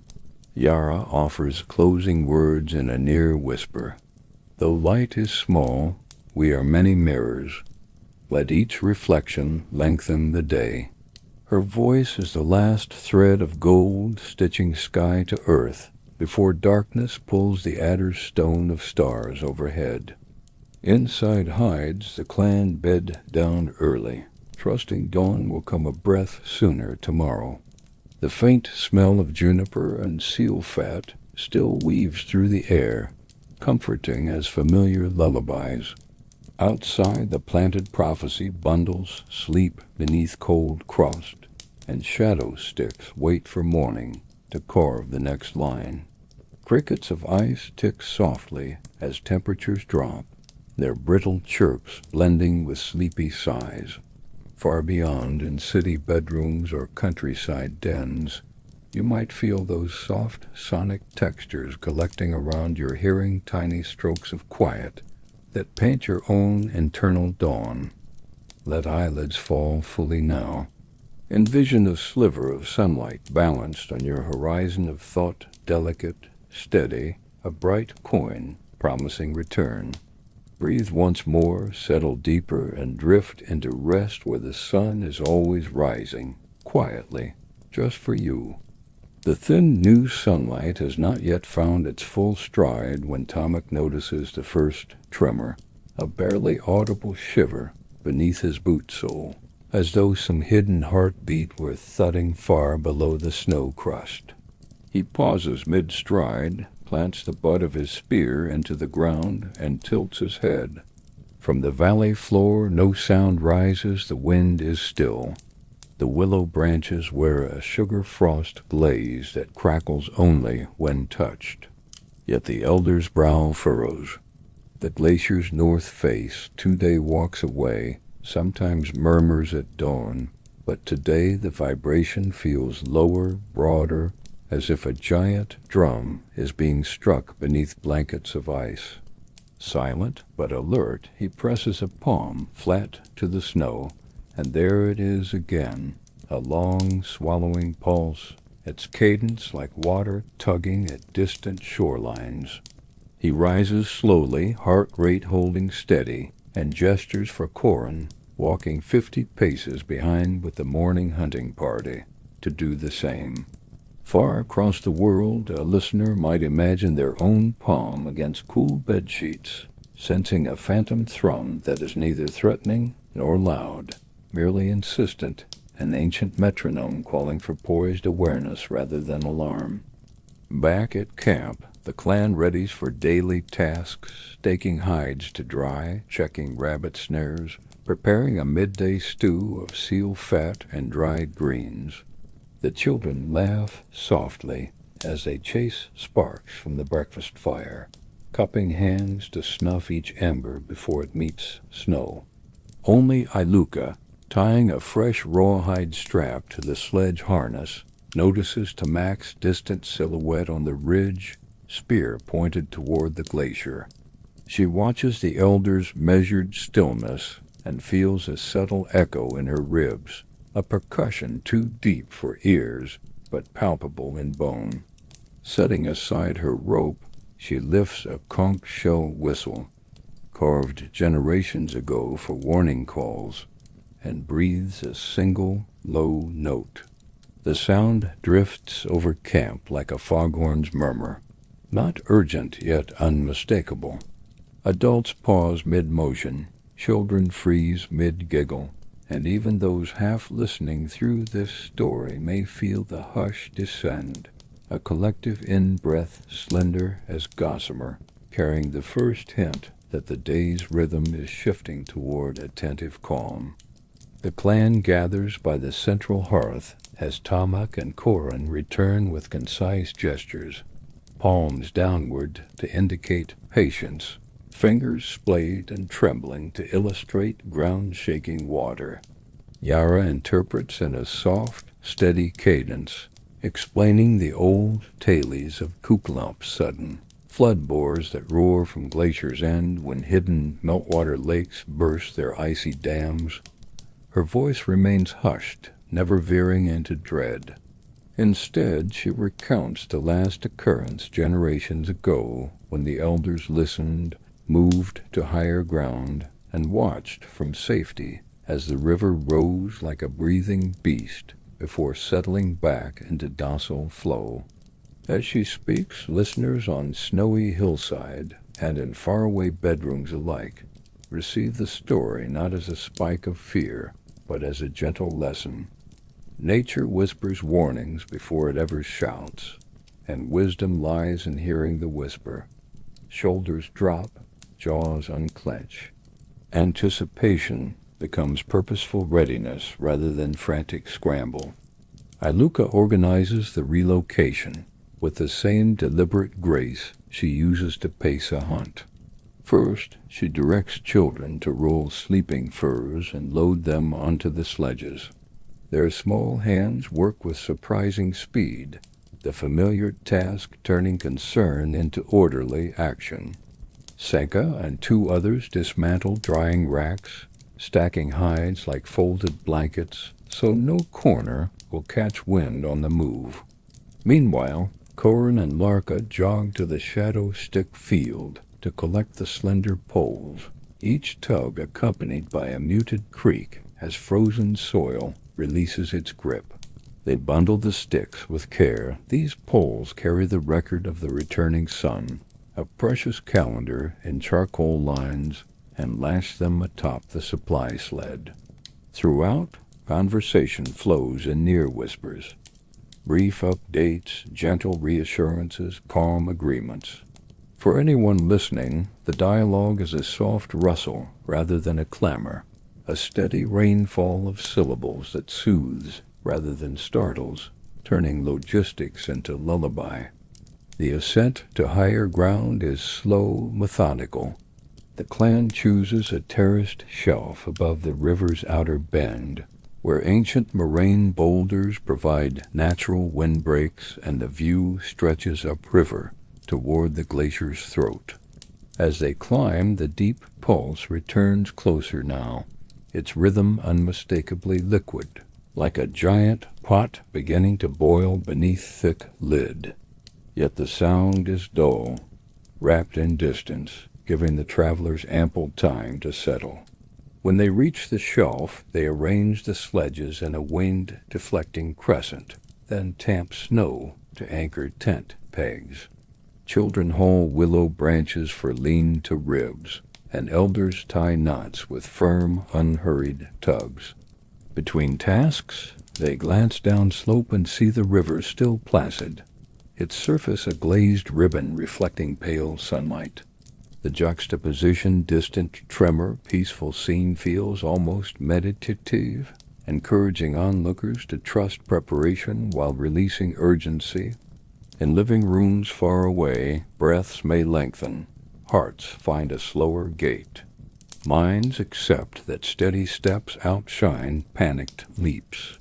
With camp repitched, Yara guides the children in building a miniature model of the valley using packed snow.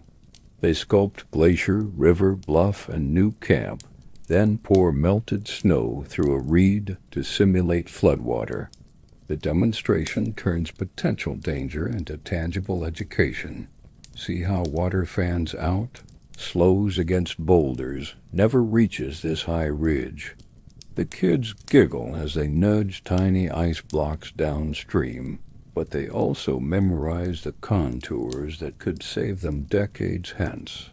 Yara narrates each gesture in a low, rhythmic tone, part teacher, part storyteller, so the lesson lodges gently in memory. For modern listeners half lulled by the calm description, the soft scrape of snow being molded, and the quiet trickle of water through a reed become ASMR whispers cool, delicate notes composing an orchestral hush. Lunch is served atop the ridge, stew warmed on flat stones, accompanied by juniper needle tea, whose steam coils slowly in chill air.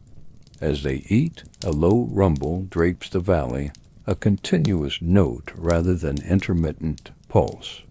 Iluka rises, shading eyes, and points upriver. There, a distant smear of gray royals atop the ice, the flood-melt tongue devouring crust as it advances.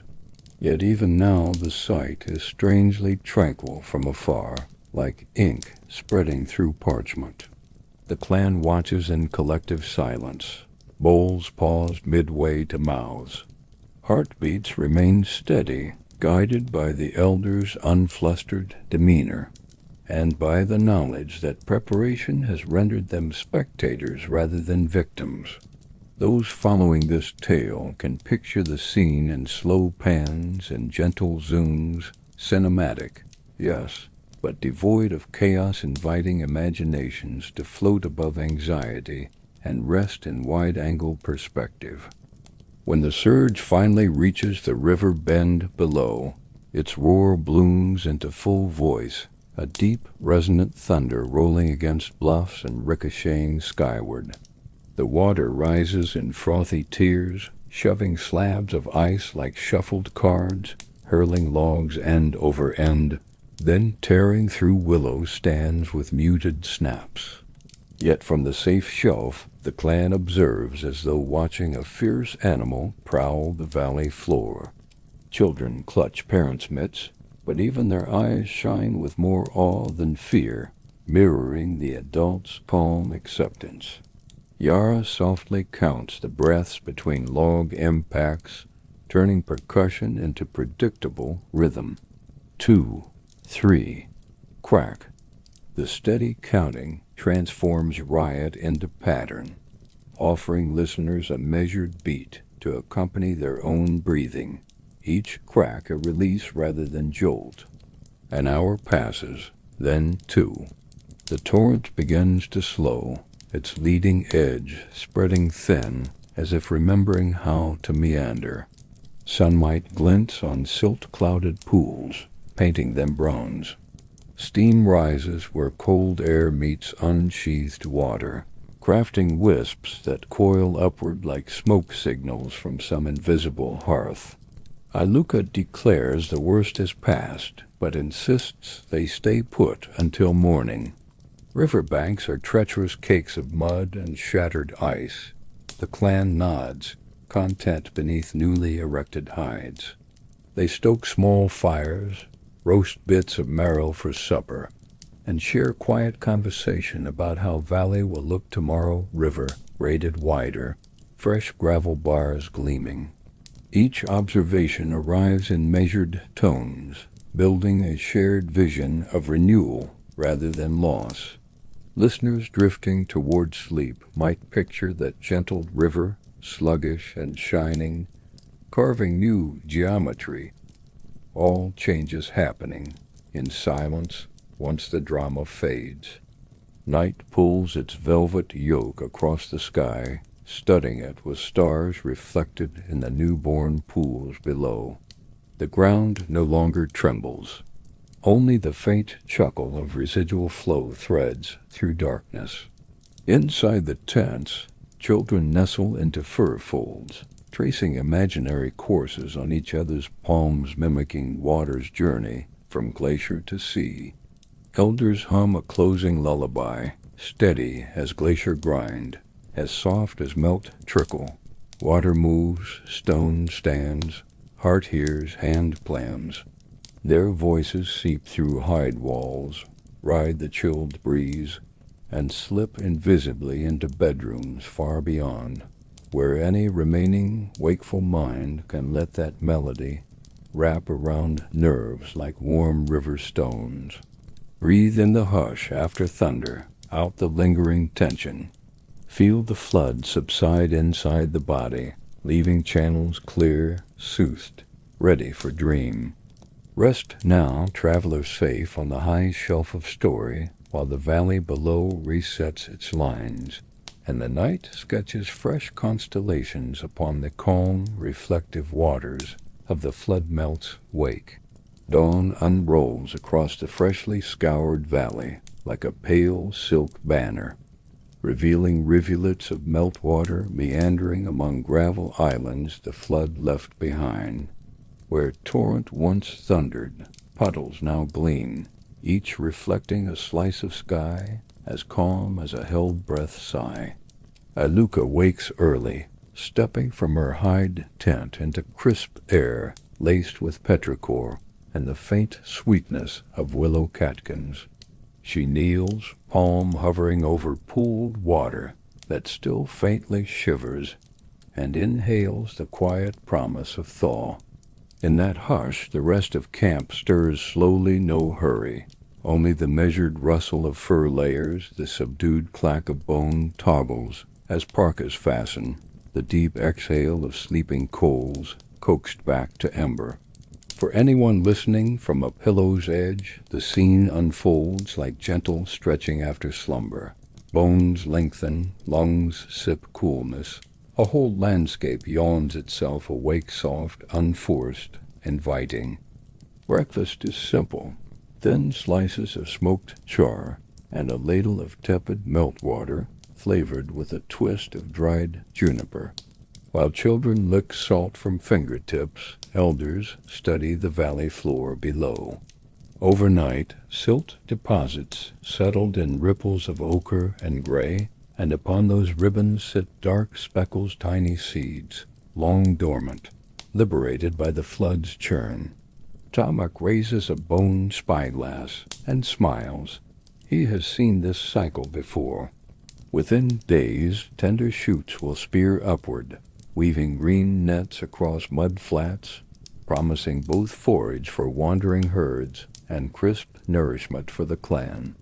Yara translates Tamak's grin into a hopeful whisper. The earth writes new recipes after every storm. Her words drift across the circle and beyond the page, landing in the ears of distant listeners like a warm spoonful of reassurance. Disaster begets renewal. Barren turns edible. Mid-morning, small reconnaissance teams descend the bluff with woven bark baskets slung low on hips. Their boots sink into silt that exhales cool vapor at each step, and faint channels of water slip past saws with a murmur reminiscent of lullabies hummed through cupped hands. Corin crouches near a gravel bar, finger brushing aside pebbles to reveal pale shoots of goosefoot sprouting like milky jade needles. He beckons Larka, who presses 2 fingertips around each shoot, coaxing it free with rootlets intact. The pair work in quiet synchronicity, pluck, tap soil, place in basket, never rushing, allowing the repetitive motion to lull mind and muscle alike. That soft cadence of harvest, pluck, tap, place forms a rhythmic undercurrent for listeners. Heartbeats ease into its tempo, stray thoughts gathered like seedlings into calm containment. Farther upriver, Senka searches among driftwood tangles for sweet flag rhizomes. She slides obsidian knife beneath mud, lifting thick, creamy roots that release an aroma of cucumber and pepper. Each cut is decisive yet gentle. Blade enters, root lifts, earth sighs closed. Senka hums a descending scale with every extraction, voice low enough to resonate in chest rather than throat, guiding breath toward diaphragm and keeping exertion mild. Children mimic the tune, making a game of matching pitch to root length. In distant bedrooms, the imagined scent of fresh root and the slow hum may mingle, coaxing a nearly tactile relaxation, cool, botanical notes drifting through the mind's window, the body answering with a calm, grounding exhale. By midday, the baskets brim, goosefoot greens, sweet flag, knotweed shoots, and handfuls of river cress glistening like jade ribbons. The gatherers wade ankle-deep through mirrored shallows, pausing as silver fishlings dart around boots' first scouts of a future run. Iluka taps a basket rim, signaling return, and the group ascends the bluff single file. Each footstep presses new prints atop yesterday's evacuation tracks, a quiet testament to resilience layered upon caution. Along the way they pause to admire cotton ball buds swelling on poplar branches, another sign the valley's larder is opening. Low conversation flows, words chosen sparingly, voices never rising above the breeze, preserving an auditory canvas of soft water and distant bird call that accompanies both their climb and the listener's gentle drift toward serenity. Back in camp, Senka spreads a cured hide on packed snow and arranges the harvest in neat concentric circles greens, within roots within aromatic sprigs, turning the prep surface into a meditation mandala. Children rinse shoots in meltwater bowls, their small hands swirling leaves in lazy orbits, water lapping against wood with a muted lap-lap cadence. Tomek shaves slivers of dried seal meat onto a heated soapstone slab. Fat renders, crackling softly, releasing savory vapor that curls upward and mingles with the goosefoot's grassy scent. No ingredient overwhelms. Aromas settle like layered harmonies. The symphony of gentle sounds, knife whisper, water lap, fat sizzle offers a tranquil soundtrack ideal for voiceover. Each note distinct yet subdued, blending neatly into the background hum that coaxes eyelids heavier for our remote audience. While stew simmers, Aluk the shaman prepares ferment jars, seal gut pouches sprinkled inside with powdered charcoal to hinder mold, each half filled with diced cress and sweet flag. He pours tepid river water over the mixture and seals the pouches with sinew ties. Setting them in a shallow pit lined with warm stones, he murmurs a blessing for the invisible guests, yeasts and bacteria that will alchemize raw plants into tangy tonics. Aluk's mutterings follow no strict meter, more exhale than language, yet the cadence feels hypnotic, a tide of consonants rolling in, vowels drifting out. Even for those listening beyond centuries, the near sibilant whispers trace soothing currents through the ear canal, tickling the vestibular system into micro-sways that mimic cradle rocking. As the sun dips toward hills, its arc still brief, though lengthening, everyone gathers around the stew pot. Bowls of polished horn receive ladles of jade-flecked broth. Steam fogs eyelashes, and first sips deliver bright minerality, a grassy spark that wakes winter-dull palates without jolting. Children giggle between mouthfuls, cheeks flushed. Adults nod appreciatively, satisfied the greens need no salt beyond what seal meat lends. Yara names each flavor in a lullaby list. Goosefoot green of morning rain, sweet flag bite of dawn wind, knotweed echo of river stone.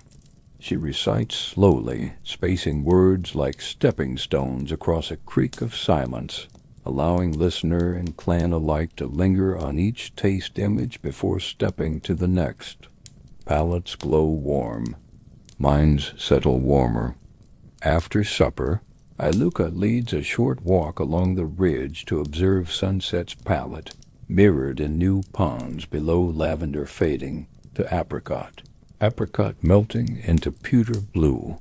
She points out tracks of ptarmigan already pecking at fresh shoots, a promise of feather meat come spring. Cora notes beaver sign along newly flooded side channels, another future meal, another pelt for trade.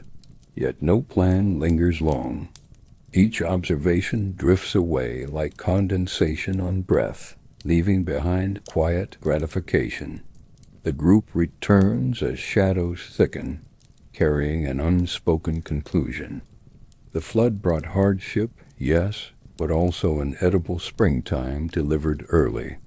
That duality challenge entwined with gift settles around the camp like second skin, thin yet insulating, teaching far-flung listeners a secret. Gratitude can bloom in silt. Resilience can taste of peppery greens. Night cools, drawing stars sharp as flint across the dark. Within tents, fermented pouches gurgle softly, the nighttime conversation of microbes at work, while outside, a gentle thaw drip keeps time. Plink, plink. Children drift into sleep with bellies content. Apprentices record plant yields on bone tallies. Elders recline against fur-padded packs, trading quiet smiles. Yara whispers a closing image. Remember the valley dressed in gray this morning. Remember the valley wearing green tomorrow. Her words, feather soft, slip beyond skins and through our speakers, encouraging listeners to envision their own inner valleys sprouting hope after storms. Feel the day's bright flavors linger on tongue and thought, cooling slowly like stew set aside for morning. Inhale the faint scent of sweet flag on imaginary air.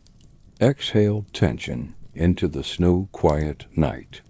Rest now, nourished by green shoots and new flavors, while the earth brews fresh surprises beneath its silver-lit crust, ready to greet you at dawn. The dawn that rises 2 weeks after the first melt-green harvest is unmistakably different. Its light is not the shy, silver coin that hovered on the horizon in midwinter, but a warm bronze disk that climbs with growing confidence, polishing every ice crust into splinters of rainbow glass. Tomek wakes to the glow slanting through the snow dome's smoke vent and knows the moment has arrived. Winter has lost its final grip.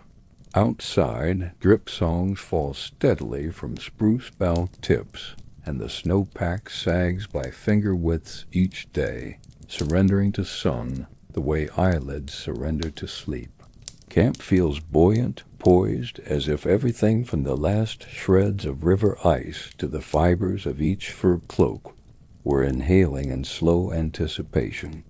In that hush, our listeners may notice their own chests expanding just a little wider, mirroring nature's unhurried exhale. Iluka calls the clan together beneath the ridge's mirrored ponds to prepare for seasonal migration. Her voice is calm but resonant, like leather stretched across a drum.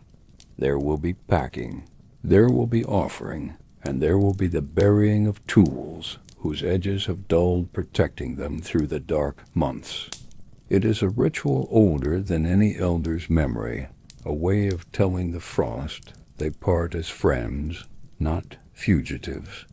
Children scamper to fetch worn scrapers, cracked antler awls, and snowshoe frames splintered on hidden ice ridges. They lay these relics on a hide near the hearth, smoothing each object tenderly, remembering the hands that wielded them. The quiet reverence in their small gestures drifts outward like scented smoke, curling through the lodge and into distant bedrooms, inviting anyone listening to lay down their own winter-worn worries for gentle retirement. The burial site lies halfway down the bluff in a shallow snow basin beneath a sentinel boulder. Elder Senka leads the procession, her feet crunching in rhythmic tempo 5 steps, pause. 5 steps, pause. so even the most eager child falls into the meditative cadence. At the basin's center she kneels, and with a seal-bone spade carves a rectangle into snow that goes down to the crusted soil, still iron-hard but thawing at the edges. Each tool is placed in silence, blade edge facing east to greet the young sun, handle pointing west toward the vanishing night. Over them Cinca sprinkles a mixture of crushed juniper and powdered charcoal, dark flecks on white, symbolizing warmth and memory. She hums a descending triad soft, softer, softer still, until her voice merges with wind. For those hearing this tale, the hum settles under the skin, as if cushioning the spine in velvet sound. Yara steps forward with a small bundle of river clay, kneading it into balls no bigger than sparrow eggs. Into each she presses a single goosefoot seed green promise encased in red earth. She tucks the clay seeds among the retired tools, explaining in a murmur that when thaw reaches this depth and the seeds sprout, new life will rise through old labors, sealing the covenant between clan and landscape. The image is tranquil yet vivid, tiny shoots threading up through hafted scrapers, tender leaves shading battered spear tips. Listeners can picture their own dormant hopes, cocooned all winter beneath duty's crust, now pushing quietly toward sunlight. The notion feels soft but potent, turning breath just a shade warmer. Back in camp, dismantling begins. Snow domes that glowed amber on bitter nights are opened like ripened pods. Hides peeled away to free willow ribs, ribs folded into transport bundles, floors of packed snow, chipped into blocks and slid down slope to replenish the river's course. Nothing is left unharvested or in waste. Every shard of bone, every tuft of hair is sorted future cordage, future tender. The labor is steady but unhurried, accompanied by a background chorus of scrape, lift, hush. That restrained industry radiates a calm energy, an assurance that work can be both purposeful and gentle. For the drowsy mind, it is like listening to waves lap at a dock, repeating patterns that lull the pulse into slow synchrony. As walls come down, Corrigan and Larka paint farewell spirals on the exposed snow platforms, one broad arc for each dome.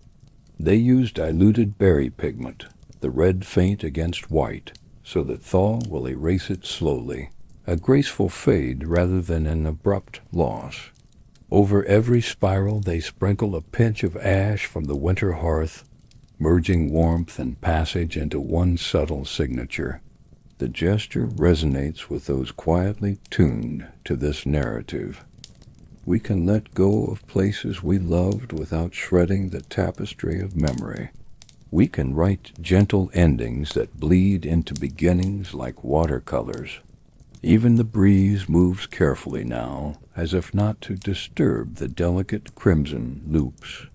Late afternoon, packs are lashed, sledges re-oiled, and snowshoes traded for lighter walking frames, woven of fresh willow. The clan forms a loose column facing southeast, where low valleys promise early berries and birthing reindeer.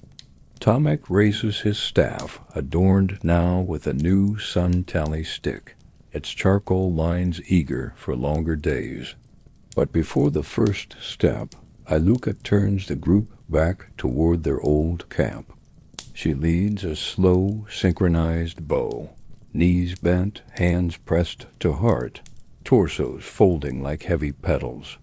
A gust scurries across the basin, lifting stray juniper needles into a tiny vortex that whirls over the buried tools, nature's acknowledgement of their goodbye.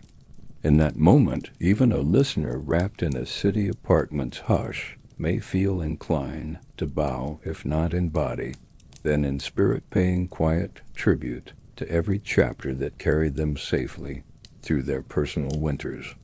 The march begins in soft rhythms, crunch of thinning crust, distant chuckle of meltwater, faint clack of poles hitting ice-pitted snow. Conversation flows in strands no louder than breath. Predictions of when reindeer calves will drop, musings on how many days until tundra violet blooms, gentle teasing about who will taste the first crowberry. Each voice enters, then subsides, leaving space for the next call and response, shaped less like dialogue and more like overlapping lullabies. Our remote audience may find eyelids heavier now, footfalls echoing the slower beat of their own heart, words dissolving into a comforting murmur, untethered to urgent meaning. At twilight, the clan reaches a rocky knoll where last year's summer camp ring still half stands, stones arranged in a sunburst pattern, furs long removed, yet the silhouette familiar. They halt, relieving shoulders of packs, and kindle a modest fire with driftwood cached beneath a ledge months earlier. The flames breathe amber across new green nubs peeking through gravel. Yara ladles broth made from yesterday's greens and seal bone stock. Its aroma mingles with tongue of damp lichen. Over bowls she recites a closing verse, frost behind, clay ahead. Each step loosens iron threads. Children echo softly, syllables slurring into bedtime slumber. Stars reveal themselves one by one, patient as always, mirroring small embers popping skyward. Night deepens. Sated and drowsy, the clan unfurls bedding under a canopy of low spruce, leaving the moss-scented knoll open to moon. Aluk sprinkles crushed ice over the fire to mute its final hiss, then murmurs, "The cold sleeps now. We walk on bare earth's dream, one by one, breaths slow. Shoulders meld with pelts. Minds drift toward summer visions. Crowberry juice staining fingers. Warm wind ripple across grass. Distant herds drumming. For those listening far away, let the picture settle. An open valley breathing thaw. Hearts lightened by release. Footsteps guiding into verdant promise. Inhale the idea of earth softening beneath you. Exhale the last shards of frost that clung to thought. Curl inward like new shoots before dawn and rest, calm and ready within this farewell to frost. A soft dawn unfurls over the summer valley, pulling a mist of silver threads from the grass and draping them across the low rises like an unfinished loom. The clan wakes in slow ripples. First a long exhale here, then the scrape of a boot heel there, each small sound dissolving into bird song that feels newly made for their ears alone. In these early breaths of day the horizon wears a faint blush, reflecting off the distant glacier whose blue flanks still guard memories of storms now far behind. Aluka lifts her gaze toward that far-off wall of ice and murmurs a single-syllable part name, part farewell, before turning to the tasks of the living sunlit hours. Within the hush, children curl their toes into moss warmed by first light, marveling at the way earth yields now, soft and fragrant where once it rang hollow under frost. For anyone listening beyond this moment, the valley's morning silence carries through the words like a gentle breeze, inviting shoulders to lower and minds to open, ready to gather the lingering echoes born deep within winter's embrace. Breakfast is a quiet communion around a fire so small it seems more ember than flame, yet its aroma of knotweed green stewed with seal marrow perfumes, the air like a herb garden freshly watered. Tomek sprinkles a final pinch of river salt into the pot and lets the crystals dissolve with languid swirls, narrating how these same minerals once drifted through an ancient sea that crusted into mountains before the glacier sculpted the stone away. He pauses long enough for the children to imagine invisible tides washing beneath their feet, then ladles broth into polished horn bowls. Each person sips slowly, honoring the seasons stitched inside the flavor. Summer's herbaceous bite, autumn's smoky depth, winter's bone-deep warmth, spring's bright minerality. Sipping becomes meditation.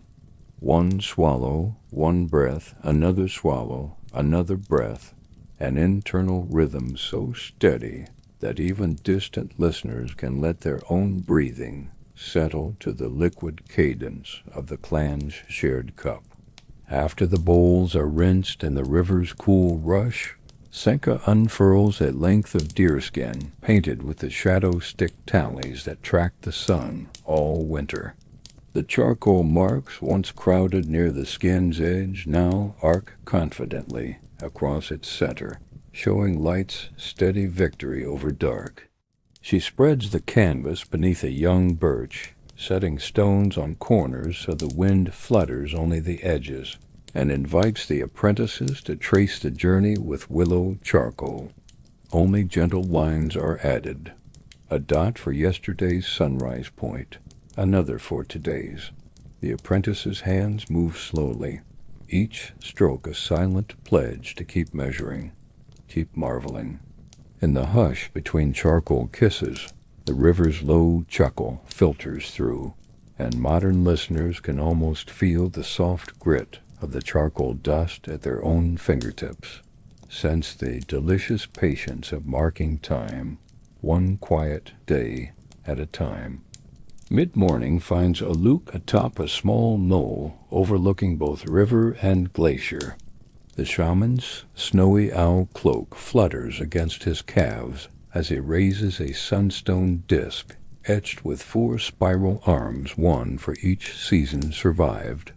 Rotating the disk so its faint shadow aligns with the rising sun, he begins a low-chanting litany that names the clan's hard-won legacies. Fire that walked, dogs that stayed, tools that sang, paints that breathed, waters that rose, seeds that woke. With every phrase, he tilts the disk a finger's breadth, as if winding unseen gears in the sky.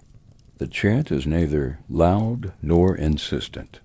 It spirals outward in calm waves, curling gently into the ears of anyone listening, offering a reminder that every innovation was birthed from the patient dialogue between human hands and the living world. When Aluk lowers the disk, the clan forms a loose semicircle to share the season's first stories of intent, their plans and hopes now that summer's path lies open. Larka speaks of building a reed weir farther downstream to guide fish by moonlight, her voice slow and certain like water circling a bend. Corin envisions experimenting with new spearheads, mixing flint and bone to find a sharper compromise, and his excitement is palpable but measured, heartbeat steady beneath words. Even the youngest child offers a tiny dream, to weave a braid long enough to encircle her mother's waist twice, symbolizing protection doubled. Each declaration, big or small, settles into the group, like an ember into kindling, glowing without rushing toward flame. This soft layering of intentions encourages distant listeners to cradle their own aspirations gently, letting them warm but not scorch the quiet mind. In the lull after declarations, Yara unfurls a second hide map, this one etched with charcoal sketches of painted walls, carved tools, stitched garments, and risen breadroot bulbs, an illustrated anthology of the winter's quiet triumphs. She recounts each memory at an unhurried pace. The moment the mammoth fell and fed them, the hush of wolves accepting an offering, the delicate stencils fluttering across cave walls, the shimmer of floodwater birthing green. With every vignette she pauses, allowing space for breath and reflection, so the past's resonance can settle like gentle percussion in each heart. For those listening beyond the tale, these pauses become doorways into their own recollections, tenderly opening, then closing, under the guidance of Yara's measured tone. Afternoon sun climbs higher, warming stone ribs of the bluff, and the clan prepares their final winter tribute. From a cache beneath spruce roots, Tamak retrieves an unfinished ridge-bone flute, its surface etched with spirals, but its fipple still rough. He sits cross-legged by the river, smoothing the mouthpiece with a sliver of red slate while murmuring a promise to let the first complete melody honor both the season that is past and the one just born. When the mouthpiece is ready, he lifts the flute, breathes gently, and releases a quiet, wavering tone softer than birdsong, yet carrying deep across water. The melody he chooses is simple. 4 notes rising, 4 notes falling, a lullaby's shape that even untutored ears can follow. Each repetition feels like waves lapping ashore, gradually erasing sharp footprints of memory, leaving a smooth surface primed for new journeys. The sound trickles from the page to the listener's room, a pale ribbon of calm that wraps like silk around the pulse. With music fading, Iluka leads the clan to gather saplings for constructing their first summer shelter.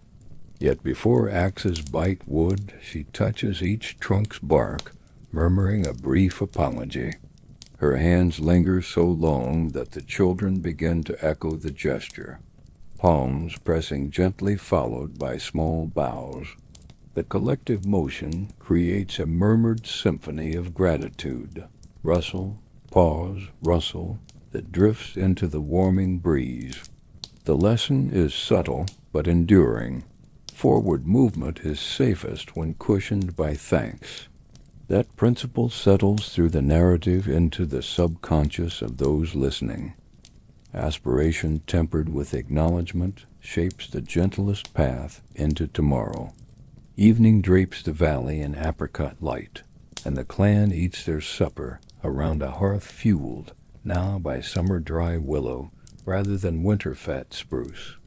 Tonight's stew blends yesterday's greens with fresh river trout, its flesh delicate, almost sweet. After bowls are emptied, Yara lifts her voice one final time, weaving the day's threads into a closing tapestry. The sun rising strong, the tools laid to rest, the dreams spoken aloud, the flute's first notes, the bark's answered touch. Each element is stitched into her story with golden pauses, letting listeners feel the weight and lift of every theme. Resilience, renewal, reverence. Her voice tapers towards silence like a candle flickering before sleep, leaving only the muted crackle of twilight insects and the hush of folding wings overhead. Night falls clear and forgiving. Stars, once obscured by drifting snow and storm cloud, now glitter unhindered, mirrored in the dark sweep of river. The glacier far upriver glows ghostly under moonlight, its crevassed face sending milky reflections across water like faded echoes of winter's voice. One by one, the clan lies back on moss-soft earth, letting new warmth seep through furs to skin. Aluk speaks last from the darkness. The ice spoke, we listened. The sun speaks, now listen still. His words drift outward, nudging open the quiet door to slumber for all who hear.